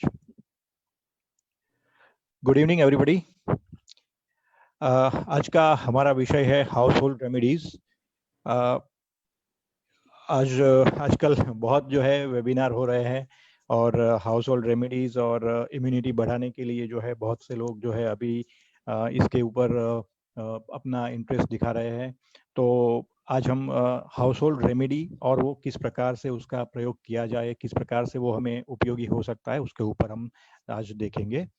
अच्छा, सबसे पहला, क्योंकि ये रेमेडी है, मेडिसिन है या ट्रीटमेंट है, इसलिए इसका जो है हमें थोड़ा डिटेल में देखना भी आवश्यक है, क्योंकि बहुत से अलग अलग वक्ताओं ने जो है इसके ऊपर जो है अपने अलग अलग औषधियाँ और मेडिसिन के ऊपर जो है उसमें अपना जो है वक्तव्य दिया है। हम थोड़ा अलग जो है, थोड़ा फंडामेंटल देख करके आगे बढ़ना चाहेंगे। तो सबको पता है शायद इसमें आयुर्वेद और नॉन आयुर्वेद वाले, आयुर्वेद में जो है रुचि रखने वाले, ऐसे सभी लोग होंगे, इसलिए मैंने जो है थोड़ा सभी टारगेट ऑडियंस को जो है वो देखते हुए अपना ये प्रेजेंटेशन बनाया है। तो सबको आप जानते होंगे कि पंच महाभूत है, त्रिदोष सिद्धांत है, ये सब आयुर्वेद के बहुत से अलग अलग फंडामेंटल्स है। तो पंचमहाभूत, त्रिदोष, कार्य कारण सिद्धांत, सामान्य विशेष सिद्धांत, ये सब जो है वास्तव में अगर हम इससे बहुत अच्छे परिचित है, यानी कि वैद्य बहुत अच्छा परिचित है, तभी जो है उसका प्रयोग बहुत अच्छे से कर सकता है। इसमें हम शॉर्ट में देख ले, जैसे त्रिदोष में वात पित्त कफ जो है टर्मिनोलॉजी, बहुत लोग इससे जो है परिचित भी है, लेकिन बहुत बार ऐसा भी होता है कि वात यानी कि गैस है या पित्त माने बाइल है, तो वास्तव में ऐसा न होते हुए ये एक पूरा वर्ग है। इसलिए वात पित्त कफ के लिए से शुरू करके बहुत सी औषधियाँ और इसके लिए बहुत से क्या कहते हैं उसको, मिसअंडरस्टैंडिंग भी बहुत जो है वो देखी जाती है। इसलिए त्रिदोष से शुरू करके कार्य कारण सिद्धांत जो है, सामान्य विशेष है, वो किस प्रकार से हमें उपयोगी होता है, क्योंकि अल्टीमेटली हमें जब कोई भी औषधि का सिलेक्शन करना होता है, चाहे वो प्रिवेंशन के लिए हो या क्योर के लिए हो, तो उसका कोई एक बेस होता है, और उस बेस के लिए जो है ये बहुत से उपयोगी फंडामेंटल्स जो है आयुर्वेद के, उसमें से ये कुछ हम यहाँ देख रहे हैं। तो जैसे कार्य कारण सिद्धांत जो है, तो कॉज एंड इफेक्ट, तो जो कारण है और उसी हिसाब से जो है वो कार्य होगा। कॉज एंड इफेक्ट जो है वो बहुत आपस में एक दूसरे से मिलते जुलते हैं, यानी कि अगर कार्य हुआ तो हम कह सकते हैं कि कारण रहा ही होगा, और कारण है तो कार्य होने का चांस है। तो जिस प्रकार का कार्य है अकॉर्डिंगली हम अगर कारण सिलेक्ट करें, तभी हम औषधि तक या उसके सॉल्यूशन तक पहुंच पाएंगे। उसी प्रकार से समान और विरुद्ध, यानी कि समान से वृद्धि और विरुद्ध से ह्रास होना, यानी कि आप पिक्चर से भी, पिक्चर खुद जो है सेल्फ एक्सप्लेनेटरी है कि जो चीज हम ज्यादा लेते हैं उसका एक्यूमुलेशन होता है, और उससे विरुद्ध चीज अगर हम लेते हैं तो उसका जो है वो शरीर में उसका ह्रास होता है। तो ये सभी सिद्धांत का हम चिकित्सा में प्रयोग करते हैं, बल्कि करना भी चाहिए। तो आयुर्वेद जो है वो त्रिसूत्री है, और उसमें हेतु, लिंग और औषध, तीन उसके मुख्य जो है वो ट्रिपोड है, और उसमें औषध का स्थान जो है वो आखिरी है। तो हेतु माने कॉज, जितने भी व्याधियां हैं वो सभी के अपने अपने कारण होते हैं, एक या एक से अनेक कारण होते हैं। वो हम पूरा जान ले कि किस कारण से कौन से व्याधि होते हैं, तो वो पूरा जो है वो हेतु के अंदर आता है। फिर लिंग यानी कि साइंस एंड सिम्टम्स, तो जितने भी व्याधि के लक्षण है, वो लक्षण समूह किस किस प्रकार से, किस किस कारण जो है अलग अलग साइंस एंड सिम्टम्स मिलते हैं, उसका ज्ञान पूरा जो है वो लिंग में आता है। और आखिर में आता है औषध यानी कि मेडिसिन या ट्रीटमेंट। तो ये इससे जो है वो हमें पता लगता है कि औषध का ज्ञान होना आवश्यक है, लेकिन उसका प्रयोग करने से पहले हेतु और लिंग का ज्ञान होना अनिवार्य है। और अगर हेतु लिंग का ज्ञान नहीं है और हम औषध का प्रयोग कर रहे हैं, तो बहुत बार ये होता है कि उससे लाभ नहीं होता है, या अगर लाभ हो भी गया तो वो यदृच्छा हो जाता है। और इसका एक क्योंकि अभी मुझे जो है उसके उदाहरण करंट में भी बहुत दिखने को मिले, जैसे कोविड-19 चल रहा है, तो सभी अपनी इम्यूनिटी बढ़ाने के लिए जो है अलग अलग काढ़ा लेते रहते हैं। तो वो काढ़ा में जो है बहुत से ऐसे भी द्रव्य होते हैं कि जो लेने के बाद जो है इतने सारे पेशेंट के फीडबैक आए कि भाई हमें कभी भी जो है एसिडिटी नहीं थी, या फिर जो है वो ब्लीडिंग पाइल्स नहीं था। तो ये सभी बहुत से प्रॉब्लम शुरू भी हो गए हैं।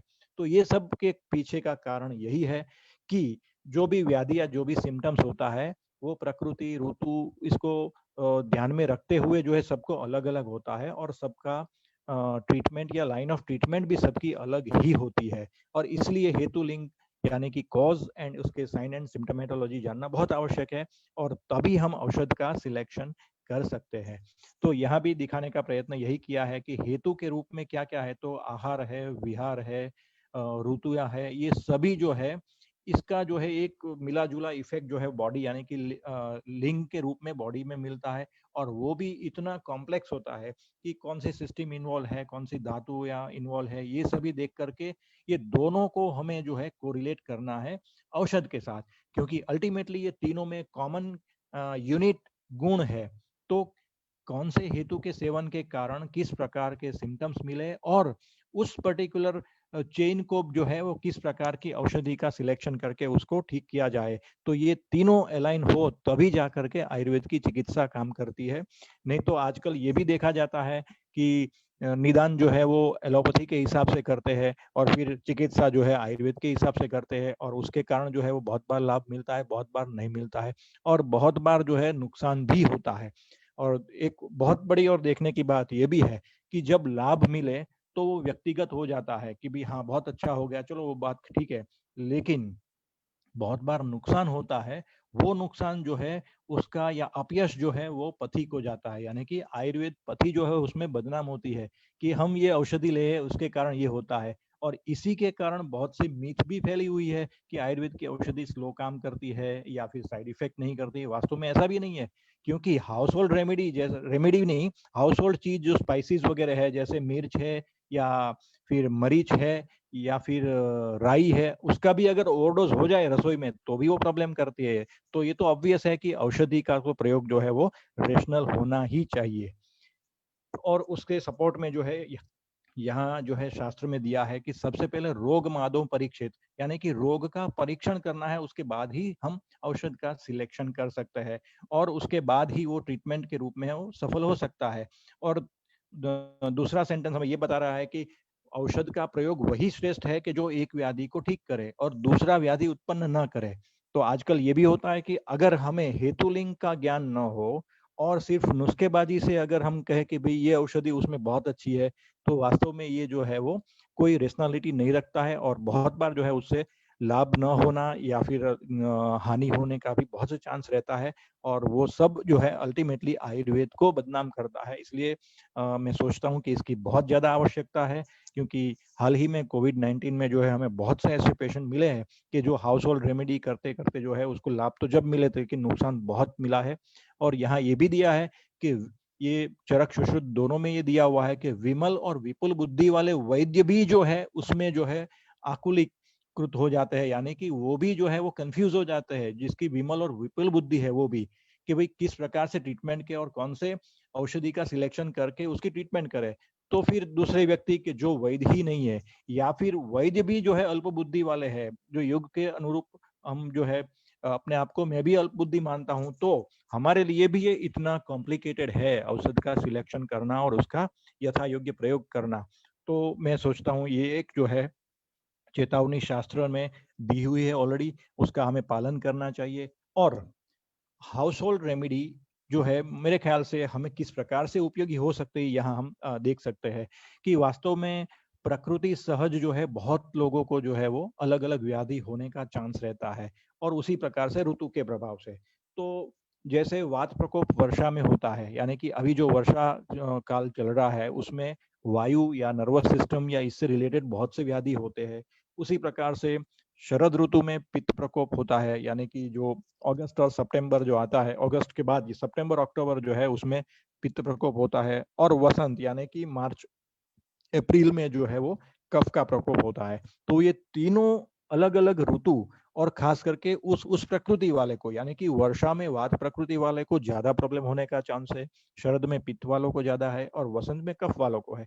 तो वो किस किस प्रकार से वो उसमें लक्षण के रूप में व्याधि या लक्षण के रूप में दिख सकते हैं, उसका भी यहाँ लिस्टिंग किया हुआ है। तो मैं सोचता हूँ कि जन सामान्य के लिए जो है वो ट्रीटमेंट वाला पोर्शन न देख करके, क्योंकि वो जो है वैद्य के लिए रखे, क्योंकि वैसे मेरा या किसी वैद्य का इसमें नुकसान नहीं है, लेकिन आयुर्वेद का नुकसान तो होता ही है अगर उसका रॉन्ग यूज किया जाए या रॉन्ग यूज करे तो मैं सोचता हूँ कि जन सामान्य के लिए यहाँ ये दो चीज बहुत उपयोगी हो सकती है कि ये तीन दोष वाले व्यक्ति और तीन दोष प्रकोपक ऋतु में कौन से व्याधि या फिर लक्षण हो सकते हैं, इसका यहाँ लिस्टिंग दिया है। जैसे कि अभी आने वाली ऋतु है अगले 1 महीने के बाद, जिसमें पित्त प्रकोप सहज होता है और पित्त प्रकृति वाले को तो बहुत ज्यादा उसमें प्रॉब्लम होता है, जैसे मुंह में छाले पड़ना, सर दर्द होना, पेट में और सीने में दाह होना, अक्षी में दाह होना, मूत्र में दाह होना, भ्रम या वर्टिगो होना, ये सब जो है वो कॉमन है। तो उससे कैसे बचा जाए, मैं सोचता हूँ ये चिकित्सा करने से पहले ही उसका अगर प्रतिषेध किया जाए या फिर प्रिवेंशन किया जाए, तो मैं सोचता हूँ आयुर्वेद का वो भी एक पार्ट बहुत उपयोगी है, वो जनसामान्य के लिए वो उपयोग में आ सकता है। क्योंकि आयुर्वेद में जो है सबसे पहले तो स्वस्थ से स्वास्थ्य रक्षणम ही बताया, यानी कि स्वस्थ व्यक्ति कैसे स्वस्थ रह सके, यही सबसे ज्यादा उपयोगी है। और मैं सोचता हूँ आयुर्वेद का वो पार्ट जो है वो जन सामान्य के लिए बहुत उपयोगी है, और उस पॉइंट ऑफ व्यू मैंने ये इसमें देने का प्रयत्न किया है कि अलग अलग ऋतु और प्रकृति वालों में किस किस रोग और लक्षण के लिए वो ससेप्टिबल या प्रोन रहते हैं, अकॉर्डिंगली जो है उनको द्रव्य का सिलेक्शन करना चाहिए स्वस्थ रहने के लिए।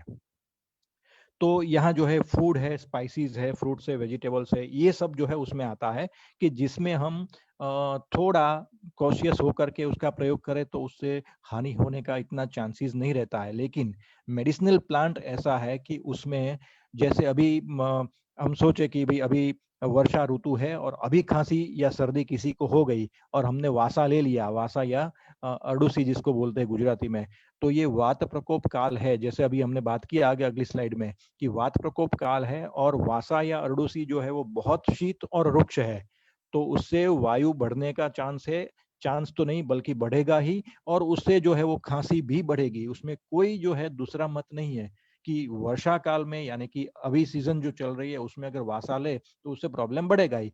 उसी प्रकार से जो है वो जैसे 2 महीने पहले या 3 महीने पहले जो गर्मी के दिन थे उसमें कोविड के लिए जो है सब ले रहे थे शुंठी वगैरह, तो उससे भी बहुतों को प्रॉब्लम हुआ। तो ये सामान्य द्रव्य दिखने में सामान्य होते हुए भी अगर उसका रॉन्ग यूज हुआ तो उसका प्रॉब्लम हो सकता है। इसलिए हम यहाँ जो है फ्रूट्स, वेजिटेबल, स्पाइसेस, फूड, इसके ऊपर ज्यादा जो है कॉन्सेंट्रेट करेंगे, बल्कि मेरे ख्याल से उसी के ऊपर कॉन्सेंट्रेट करना ज्यादा अच्छा रहेगा। तो उसमें से स्पाइसेस आज देखते हैं हम। तो अलग अलग किचन स्पाइसेस जो है वो बहुत हद तक जो है हम उससे बहुत परिचित भी है, और अपने नानी दादी वगैरह उनको थोड़ा बहुत उसका ख्याल भी रहता है कि ये बहुत गर्म है या बहुत जो है वो ठंडी है, इस प्रकार से उनका जो है रफ आइडिया भी है, और हम सालों से ट्रेडिशनली इसका प्रयोग करते हैं। इसलिए मेरे ख्याल से इस किचन स्पाइसेस जो है वो सबसे ज्यादा हमारे लिए उपयोगी है, थोड़ी छोटी बड़ी जो है वो बीमारी के लिए और उसको रोकने के लिए। तो यहाँ जो है अदरक यानी कि अदरक दिया हुआ है। अब उसको कैसे उसका सिलेक्शन किया जाए, क्योंकि यहाँ तो श्वास, कास और भूख बढ़ाने के लिए, कंठ और जीभ को अच्छा से शुद्ध करने के लिए ये सब में दिया है, सबको पता है।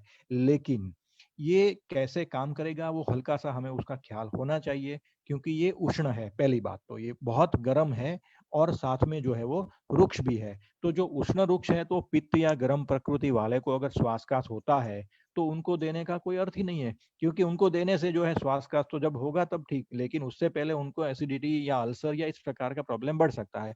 तो इसलिए उसको ध्यान में रखते हुए मैंने ऊपर रसगुण वीर्य विपाक, दोष, धातु, अवयव और मल, उसके ऊपर वैसे ये भी जो है वो नॉन आयुर्वेद पर्सन के लिए उतना ज्यादा जो है वो समझ में आने वाली बात नहीं है, लेकिन उसका वीर्य अगर देखे सिर्फ अगर शुरुआत में, तो उष्ण है या शीत है, दो ही प्रकार का वीर्य होता है। वो देख करके कम से कम जो है वो अपना उसका पॉजिटिव या नेगेटिव जो है वो हम सोच सकते हैं। तो एक बात पक्की है कि चाहे भूख न लगे ऐसे बीमारी हो, लेकिन वो पित्त प्रकृति वाले हो, तो उसके लिए ये बहुत अच्छा होता हुआ श्रेष्ठ होते हुए भी आर्द्रक उसको उपयोगी नहीं है। लेकिन जो कफ वाले हैं उसके लिए श्वासकास यानी कि खांसी और दमा के लिए बहुत अच्छा ये परिणाम दे सकता है। और दूसरी बात ये भी है कि ये सभी स्पाइसेस, मान लीजिए इससे कोई एसिडिटी जैसा हुआ तो उसको हम डिसकंटिन्यू भी कर सकते हैं। तो इस हिसाब से जो है दूसरी हर्ब को न लेते हुए ये स्पाइसेस के ऊपर हम जाना ज्यादा आधार रखे वो ज्यादा अच्छा रहेगा। बाकी अगर वनस्पति या औषधि यूज करनी ही है तो उसके लिए आयुर्वेद के जो वैद्य है उससे सलाह मशवरा करके भी हम ले सकते हैं। यहाँ दूसरा शुंठी है यानी कि सूखा हुआ अदरक जो है, ये सब इससे बहुत अच्छा परिचित है, ये भी उष्ण है लेकिन कुछ हद तक जो है ये स्निग्ध हो जाता है। तो पहले वाला जो है आर्द्रक वृक्ष है ये बहुत स्निग्ध है, तो उसको अगर हम उसी प्रकार से जो है वो पाचन की अलग अलग विकृति में, जिसको इंडाइजेशन हो, जिसको हिचकी वगैरह होता हो, वायु के कारण होती हो, तो ये सब के लिए भी बहुत अच्छा ये बताया है। तो ये भी देखना है कि जिसको हिचकी का प्रॉब्लम हो, लेकिन जिसको साथ में ही एपिस्टेक्सिस यानी कि नक्सिर, नाक में से खून बहने का अगर हिस्ट्री मिलती हो, तो उसको अगर हिचकी हो तब भी उसको नहीं देना है, क्योंकि ये अगर देने से जो है वो हो सकता है कि उसको जो है एपिस्टेक्सिस शुरू हो जाए।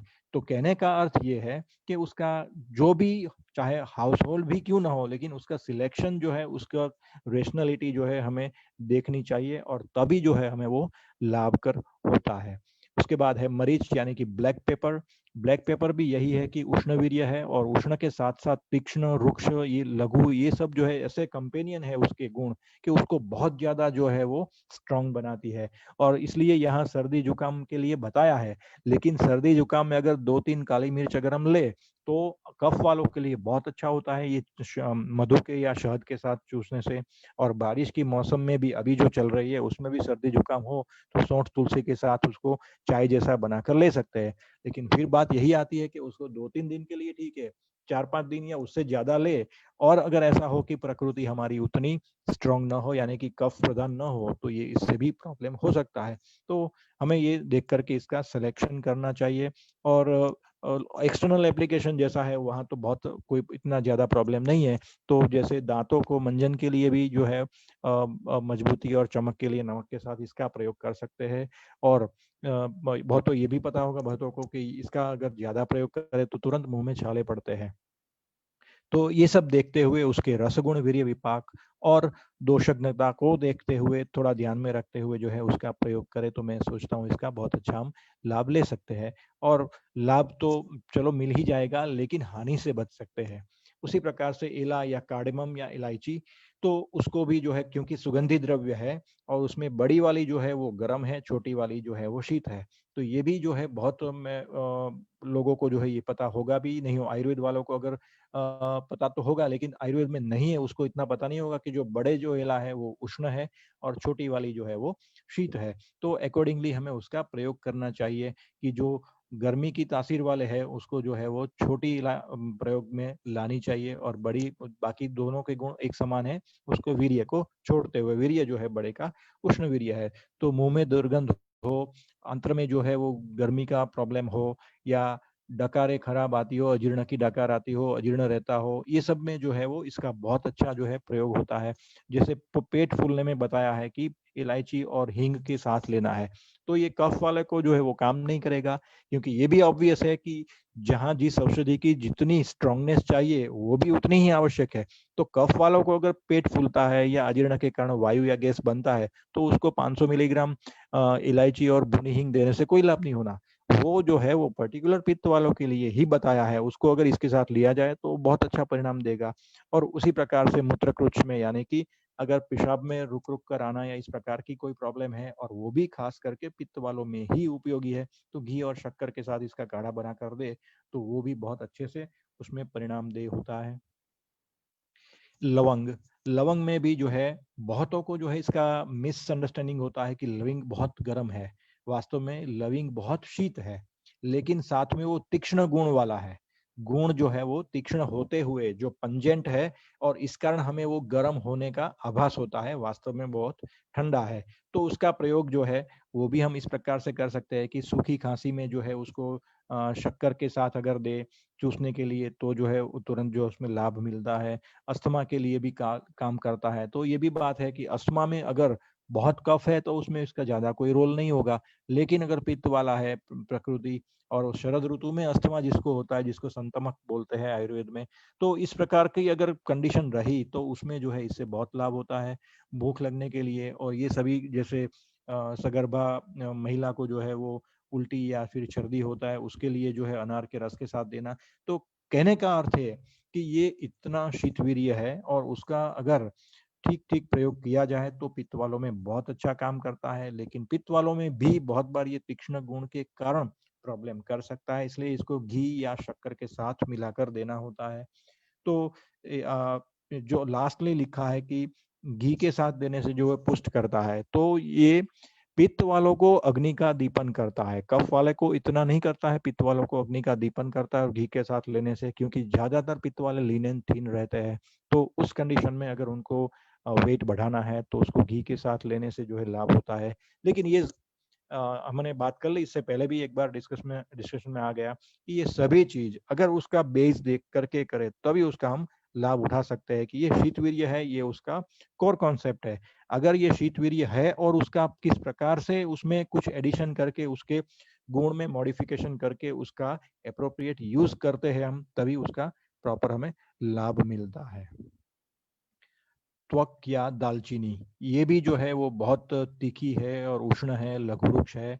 तो ये जो है अतिसार, जिसको जो है अजीर्ण के कारण अतिसार हो, उसको जो है रोकने के लिए बहुत अच्छा है। पेट फूलता हो, जिसके गैस बनता हो, सर्दी जुकाम होती हो, ये ज्यादातर जो है कफ या कफवात प्रकृति वाले को जो है भूख कम लगती हो या गैस बनता हो, इस प्रकार की अगर कंडीशन है तो उसमें जो है त्वक बहुत अच्छा काम करता है।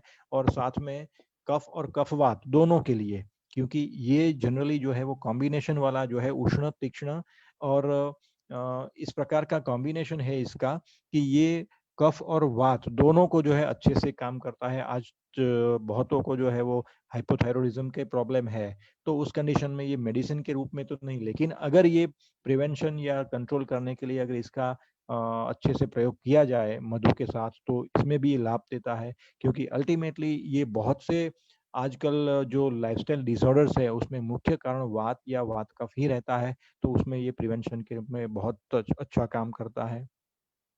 उसी प्रकार से जो है वो तमाल पत्र है, तमाल पत्र भी स्पाइसेस में हम यूज करते हैं और इसका भी जो है सर्दी में खास करके एक्सटर्नल एप्लीकेशन में भी बहुत अच्छा काम करता है। और ये इलायची के साथ अगर लिया जाए तो गर्भाशय शोधन करता है। और ये इसलिए ये प्रयोग बहुत अच्छा है क्योंकि उष्णवीर्य यानी कि जो बहुत गर्म है और वो गर्भाशय शोधन करे, ऐसे तो बहुत से द्रव्य मिल जाएंगे, लेकिन एला के साथ ये अगर मिलाकर करे तो वो उतना उष्ण भी नहीं रहता है और फिर भी जो है वो ऑप्टिमम इफेक्ट देता है।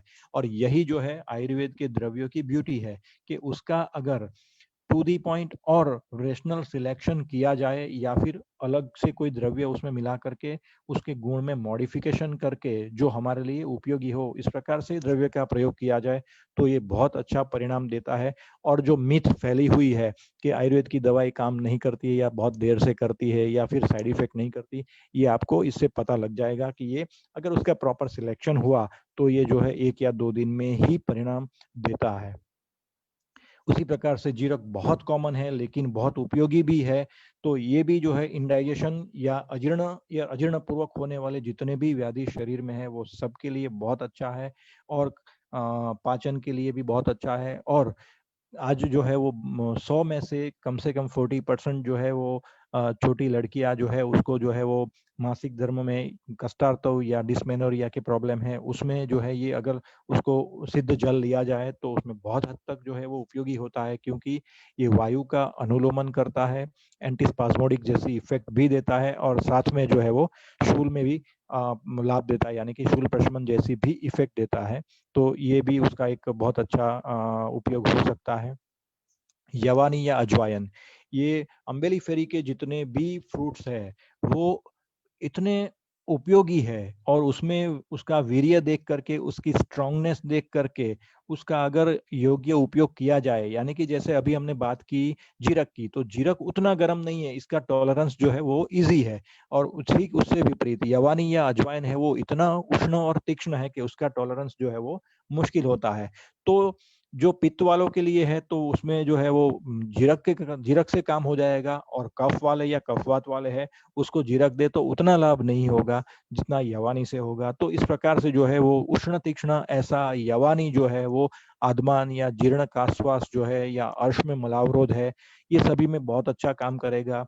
अब सीधा सीधा देखा जाए तो यवानी या अजवाइन जो है वो पेट साफ करने में उतना उपयोगी नहीं है, लेकिन अगर उसको अलग हरितकी या शुंठी के साथ मिलाकर लिया जाए तो ये कॉन्स्टिपेशन में बहुत उपयोगी होता है और वायु या गुड़गुड़ाहट जो है उसमें भी बहुत लाभ देता है। तो ये जो है इंटरनल के साथ साथ जो है अलग अलग व्रण या सूजन या वेदना, इसमें भी जो है एक्सटर्नली भी उतना काम करता है। और पेशाब में रुकने, खास करके वायु के कारण अगर मूत्रकृच होता है, पेशाब रुकता है या जलन होती है, तो गुड़ के साथ ये उपयोगी होता है। इसी प्रकार से उसी फैमिली का जो है धान्यक है, वो भी ऐसा है कि अनुष्ण कह सकते हैं उसको, क्योंकि सीधा सीधा वो उष्ण बताया है, लेकिन उसमें भी अगर उसका पानी और शक्कर के साथ मिलाकर ले रात को भिगोकर, तो ये ठीक विपरीत यानी कि शीतवीर्य जैसा काम करता है और मुखपाक और अंतर्दात, पेट में या सीने में जलन में जो है वो बहुत उसका जो है उपयोगी जो है पाया जाता है। उसी प्रकार से पित्त के कारण होने वाले भ्रम मूर्छा यानी कि वर्टिगो में भी शिराशूल हेडेक में भी बहुत अच्छा काम करता है। और उसी प्रकार से रक्तार्श, तो ये आप देख सकते हैं कि उष्ण होते हुए भी मूर्छा, भ्रम, शिराशूल, मुखपाक और रक्तार्श ये सभी पैत्तिक व्याधि में भी काम करता है। तो इससे आप जान सकते हैं कि जो उष्णवीर्य भी होते हुए भी उसको अगर प्रॉपर अनुपान सहपान से अगर प्रयोग किया जाए तो उसका जो है वो इफेक्ट अपसाइड डाउन जैसी भी हम ले सकते हैं। मिश्रया या सौंफ, उसको भी उसी प्रकार से ये अम्बेलिक फेरी में सबसे कह सकते हैं कि सबसे ज्यादा सबसे कम जो है वो स्ट्रांग है और इसका भी टॉलरेंस जो है वो बहुत इजी है। तो उसको लेने से जो है वो पित्त वाले खास करके जो बहुत गर्मी के जिसका कोस्ट है उनके जो कॉन्स्टिपेशन का प्रॉब्लम है ये इतनी मामूली लेकिन बहुत उपयोगी उनके लिए हो सकती है कि अगर एक एक चम्मच सुबह शाम ले तो वो पेशाब से जलन, पेशाब की जलन के साथ साथ जो है वो आंत्र में भी उतना अच्छा परिणाम देती है कि वो बहुत अच्छा अनुलोमन मल का और वायु का होता है। शिराशूल वगैरह में भी ये पित्त शमन करके काम करती है। शतपुष्पासोवा, ये भी पता है सबको कि खास करके प्रेग्नेंट डिलीवरी के बाद जो है इसका बहुत अच्छा प्रयोग किया जाता है कि इसका प्रयोग करने से जो है वो धात्री के स्तन्य के अंदर यानी कि दूध के अंदर भी जो है क्वालिटी सुधरती है, क्वांटिटेटिवली वो बढ़ता है और उस स्तन्य से पोषित बच्चे को भी वो इजीली डाइजेस्ट होता है और उसको एक भी पाचन का प्रॉब्लम नहीं होता है। इसके साथ साथ ये भी गर्भाशय शोधन है और कमर का दर्द वगैरह जो है वो वायु का अनुलोमन करके अलग अलग शरीर के दर्द में और खास करके प्रसूता के अलग अलग दर्द में जो है बहुत उपयोगी है। मेथी, ये भी जो है सबको पता है कि ये उष्ण है लेकिन साथ में स्निग्ध है। आप देख सकते हैं कि उष्ण और स्निग्ध यानी कि अंक्चुअस और हॉट ये ऐसा कॉम्बिनेशन है कि उसका टॉलरेंस वो बढ़ाती है। तो मरीच उष्ण है लेकिन ड्राई होने के कारण उसका टॉलरेंस नहीं होता है, जबकि ये अंक्चुअस होने के कारण इसका टॉलरेंस होता है। तो ये एक ऐसा कॉम्बिनेशन इसके गुण में है कि जिसके कारण जो है हम उसका अपने अगर उसका रेशनल प्रयोग करें तो बहुत अच्छा इसमें जो है अलग अलग जोड़ों के दर्द में और पेट के व्याधि में उसका प्रयोग कर सकते हैं। स्टबन कॉन्स्टिपेशन जिसका है बहुत पुराना बंधकोष वगैरह है उसमें भी बहुत अच्छा काम करता है और संधिवात और जोड़ों का दर्द में भी इसका बहुत ज़्यादा उपयोग कर सकते हैं, बशर्त यही कि उसका प्रोलॉन्ग यूज करने से उसकी उष्णता दिखती है। इसलिए इसका बहुत ज़्यादा लंबा प्रयोग करने से पहले जो है उसको वैद्य के साथ परामर्श कर लेना चाहिए। उसी प्रकार से हरिद्रा, इसका भी जो है मैंने अभी कहा कि कोविड-19 में बहुत लोगों ने हरिद्रा खाई और हरिद्रा खाने से प्रॉब्लम हुआ, ये भी बहुत बार इस बार जो है सामने आया क्योंकि इतना डर फैला हुआ था कोरोना के कारण कि भाई हरिद्रा सुबह शाम एक एक चम्मच लेने लगे और उसके कारण जो है बहुतों को एसिडिटी हो गई, बहुतों को जो है वो अल्सर जैसा यानी कि कोलाइटिस जैसा हो गया। तो कहने का अर्थ है कि उष्ण और रुक्ष ये दो गुण ऐसे हैं कि वो पूरे शरीर में कफ को खत्म कर देता है। अगर इसका इनएप्रोप्रिएट यूज किया जाए तो ये भी नुकसान करता है। अन्यथा ये जो है कफ प्रकृति वालों में प्रतिशायी खांसी, सर्दी, जुकाम, शिराशूल ये सब के लिए बहुत उपयोगी है। एक्सटर्नली जो है वो हिमोस्टिप्टिक यानी कि रक्त प्रवाह को जो है रोकने के लिए काम आता है। ये सब प्रयोग इसमें दिया हुआ है। इसी प्रकार सेंधानोन जो है और सवर्चल जो है, जायफल, जावित्री है, ये यहाँ दिया है और ये मैंने शेयर किया है, आप सब प्रयोग कर सकते हैं इसका। और मैं इसलिए इसको रन कर रहा हूँ क्योंकि इसकी की मैंने आपको बता दी कि इसके जो रसगुण वीर्य विपाक है वो एक दूसरे से अनुरूप है या नहीं है और इसका कहाँ कहाँ ये इंडिकेशन में हो सकता है, कहाँ कहाँ किस प्रकार से कॉन्ट्रा इंडिकेटेड हो सकता है, ये सब आप देख करके प्रयोग करें तो मैं सोचता हूँ बहुत ज़्यादा ये उपयोगी रहेगा। Thank you very much.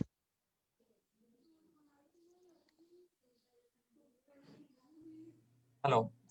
हाँ जी, धन्यवाद डॉक्टर भूपेश। आपने विभिन्न बीमारियों के बारे में घरेलू इलाज पर बहुत जानकारी दी। ये जानकारी हमारे स्वस्थ रहने में उपयोगी सिद्ध होगी। तासीर के अनुसार औषधियों के उपयोग के बारे में जानकर बहुत ही ज्ञानवर्धक है। धन्यवाद सर।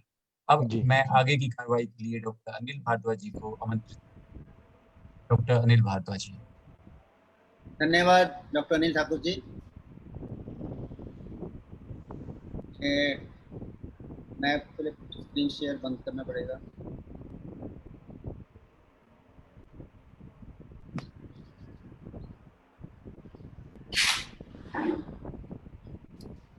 बहुत ही बढ़िया आज का हमारे इस वेबिनार में जो सभी का उद्बोधन रहा उसका बहुत ही लाभान्वित, सभी हमारे दर्शक से लाभान्वित हुए होंगे।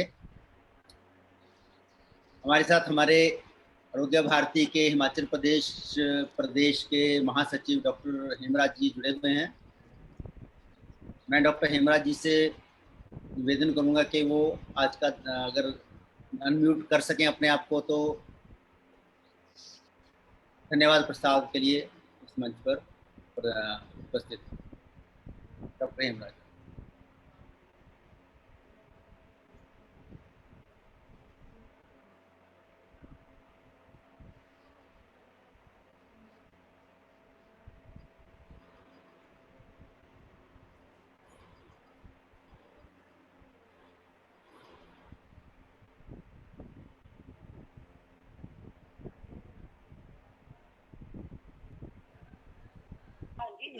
अनम्यूट करो, अपने आप को अनम्यूट करो।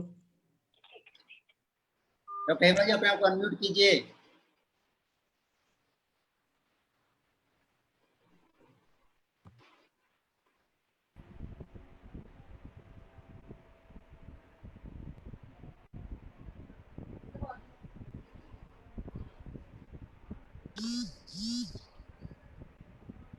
हाँ जी, हाँ जी, अनम्यूट हो गया, आवाज आ रही है, प्लीज अब शुरू। आवाज आ रही है ना जी? जी हाँ। हाँ, धन्यवाद डॉक्टर अनिल भारद्वाज जी। अभी आज का जो ये वेबिनार पारंपरिक चिकित्सा में औषधीय पौधों का उपयोग बहुत ही सार्थक हमें ज्ञानवर्धक के रूप में बहुत सारा ज्ञान हमें प्राप्त हुआ है।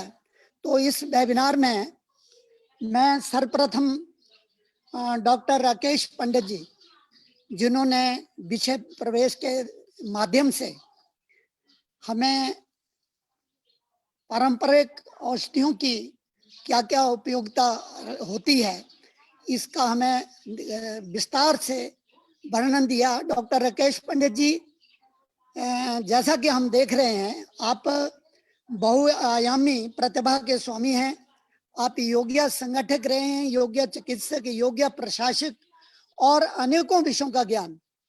जबकि सर्जरी में एमएस होते हुए आप इतना रुचि लेते हैं मेडिसिन प्लांट से, जहां भी जाते हैं वहां से संग्रह करते हैं।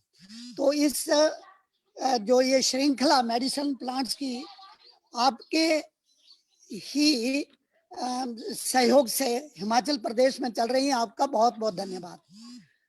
आगे जो हमारे आज के मुख्य वक्ता थे डॉक्टर एमएच पराबिया जी, आप भी बायोसाइंसेज में रिटायर्ड प्रोफेसर हैं और आप एक रिनोन्ड प्लांट टैक्सोनोमिस्ट हैं।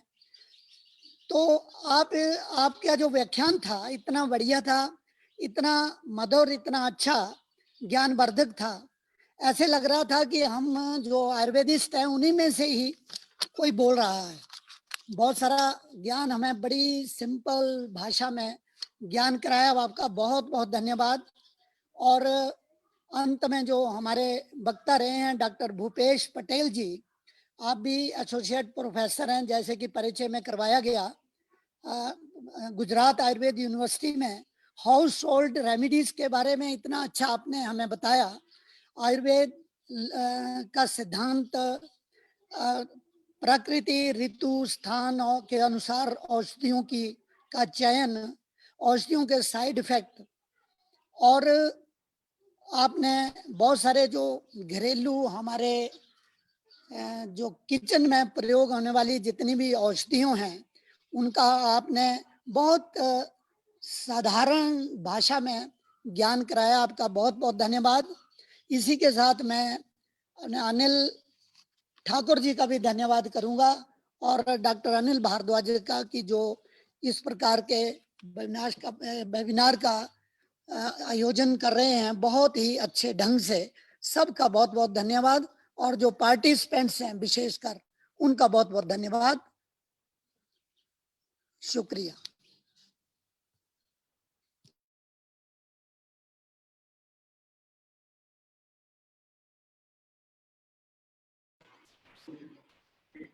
धन्यवाद डॉक्टर हेमराज जी। जैसे कि परंपरा है हमारी, हम इस कार्यक्रम का प्रारंभ धन्वंतरी वंदना से होता है। कार्यक्रम का जो समापन होता है वह शांति मंत्र से होता है। हमारे साथ डॉक्टर पूजा कौशिक जुड़े हुए हैं। मैं डॉक्टर पूजा कौशिक से अनुरोध करता हूँ कि अपने को अनम्यूट करें और शांति मंत्र का उच्चारण करें। Doctor thank you sir. सर्वे भवन्तु सुखिनः, सर्वे सन्तु निरामया, सर्वे भद्राणि पश्यन्तु, मा कश्चित् दुःखभाग् भवेत्।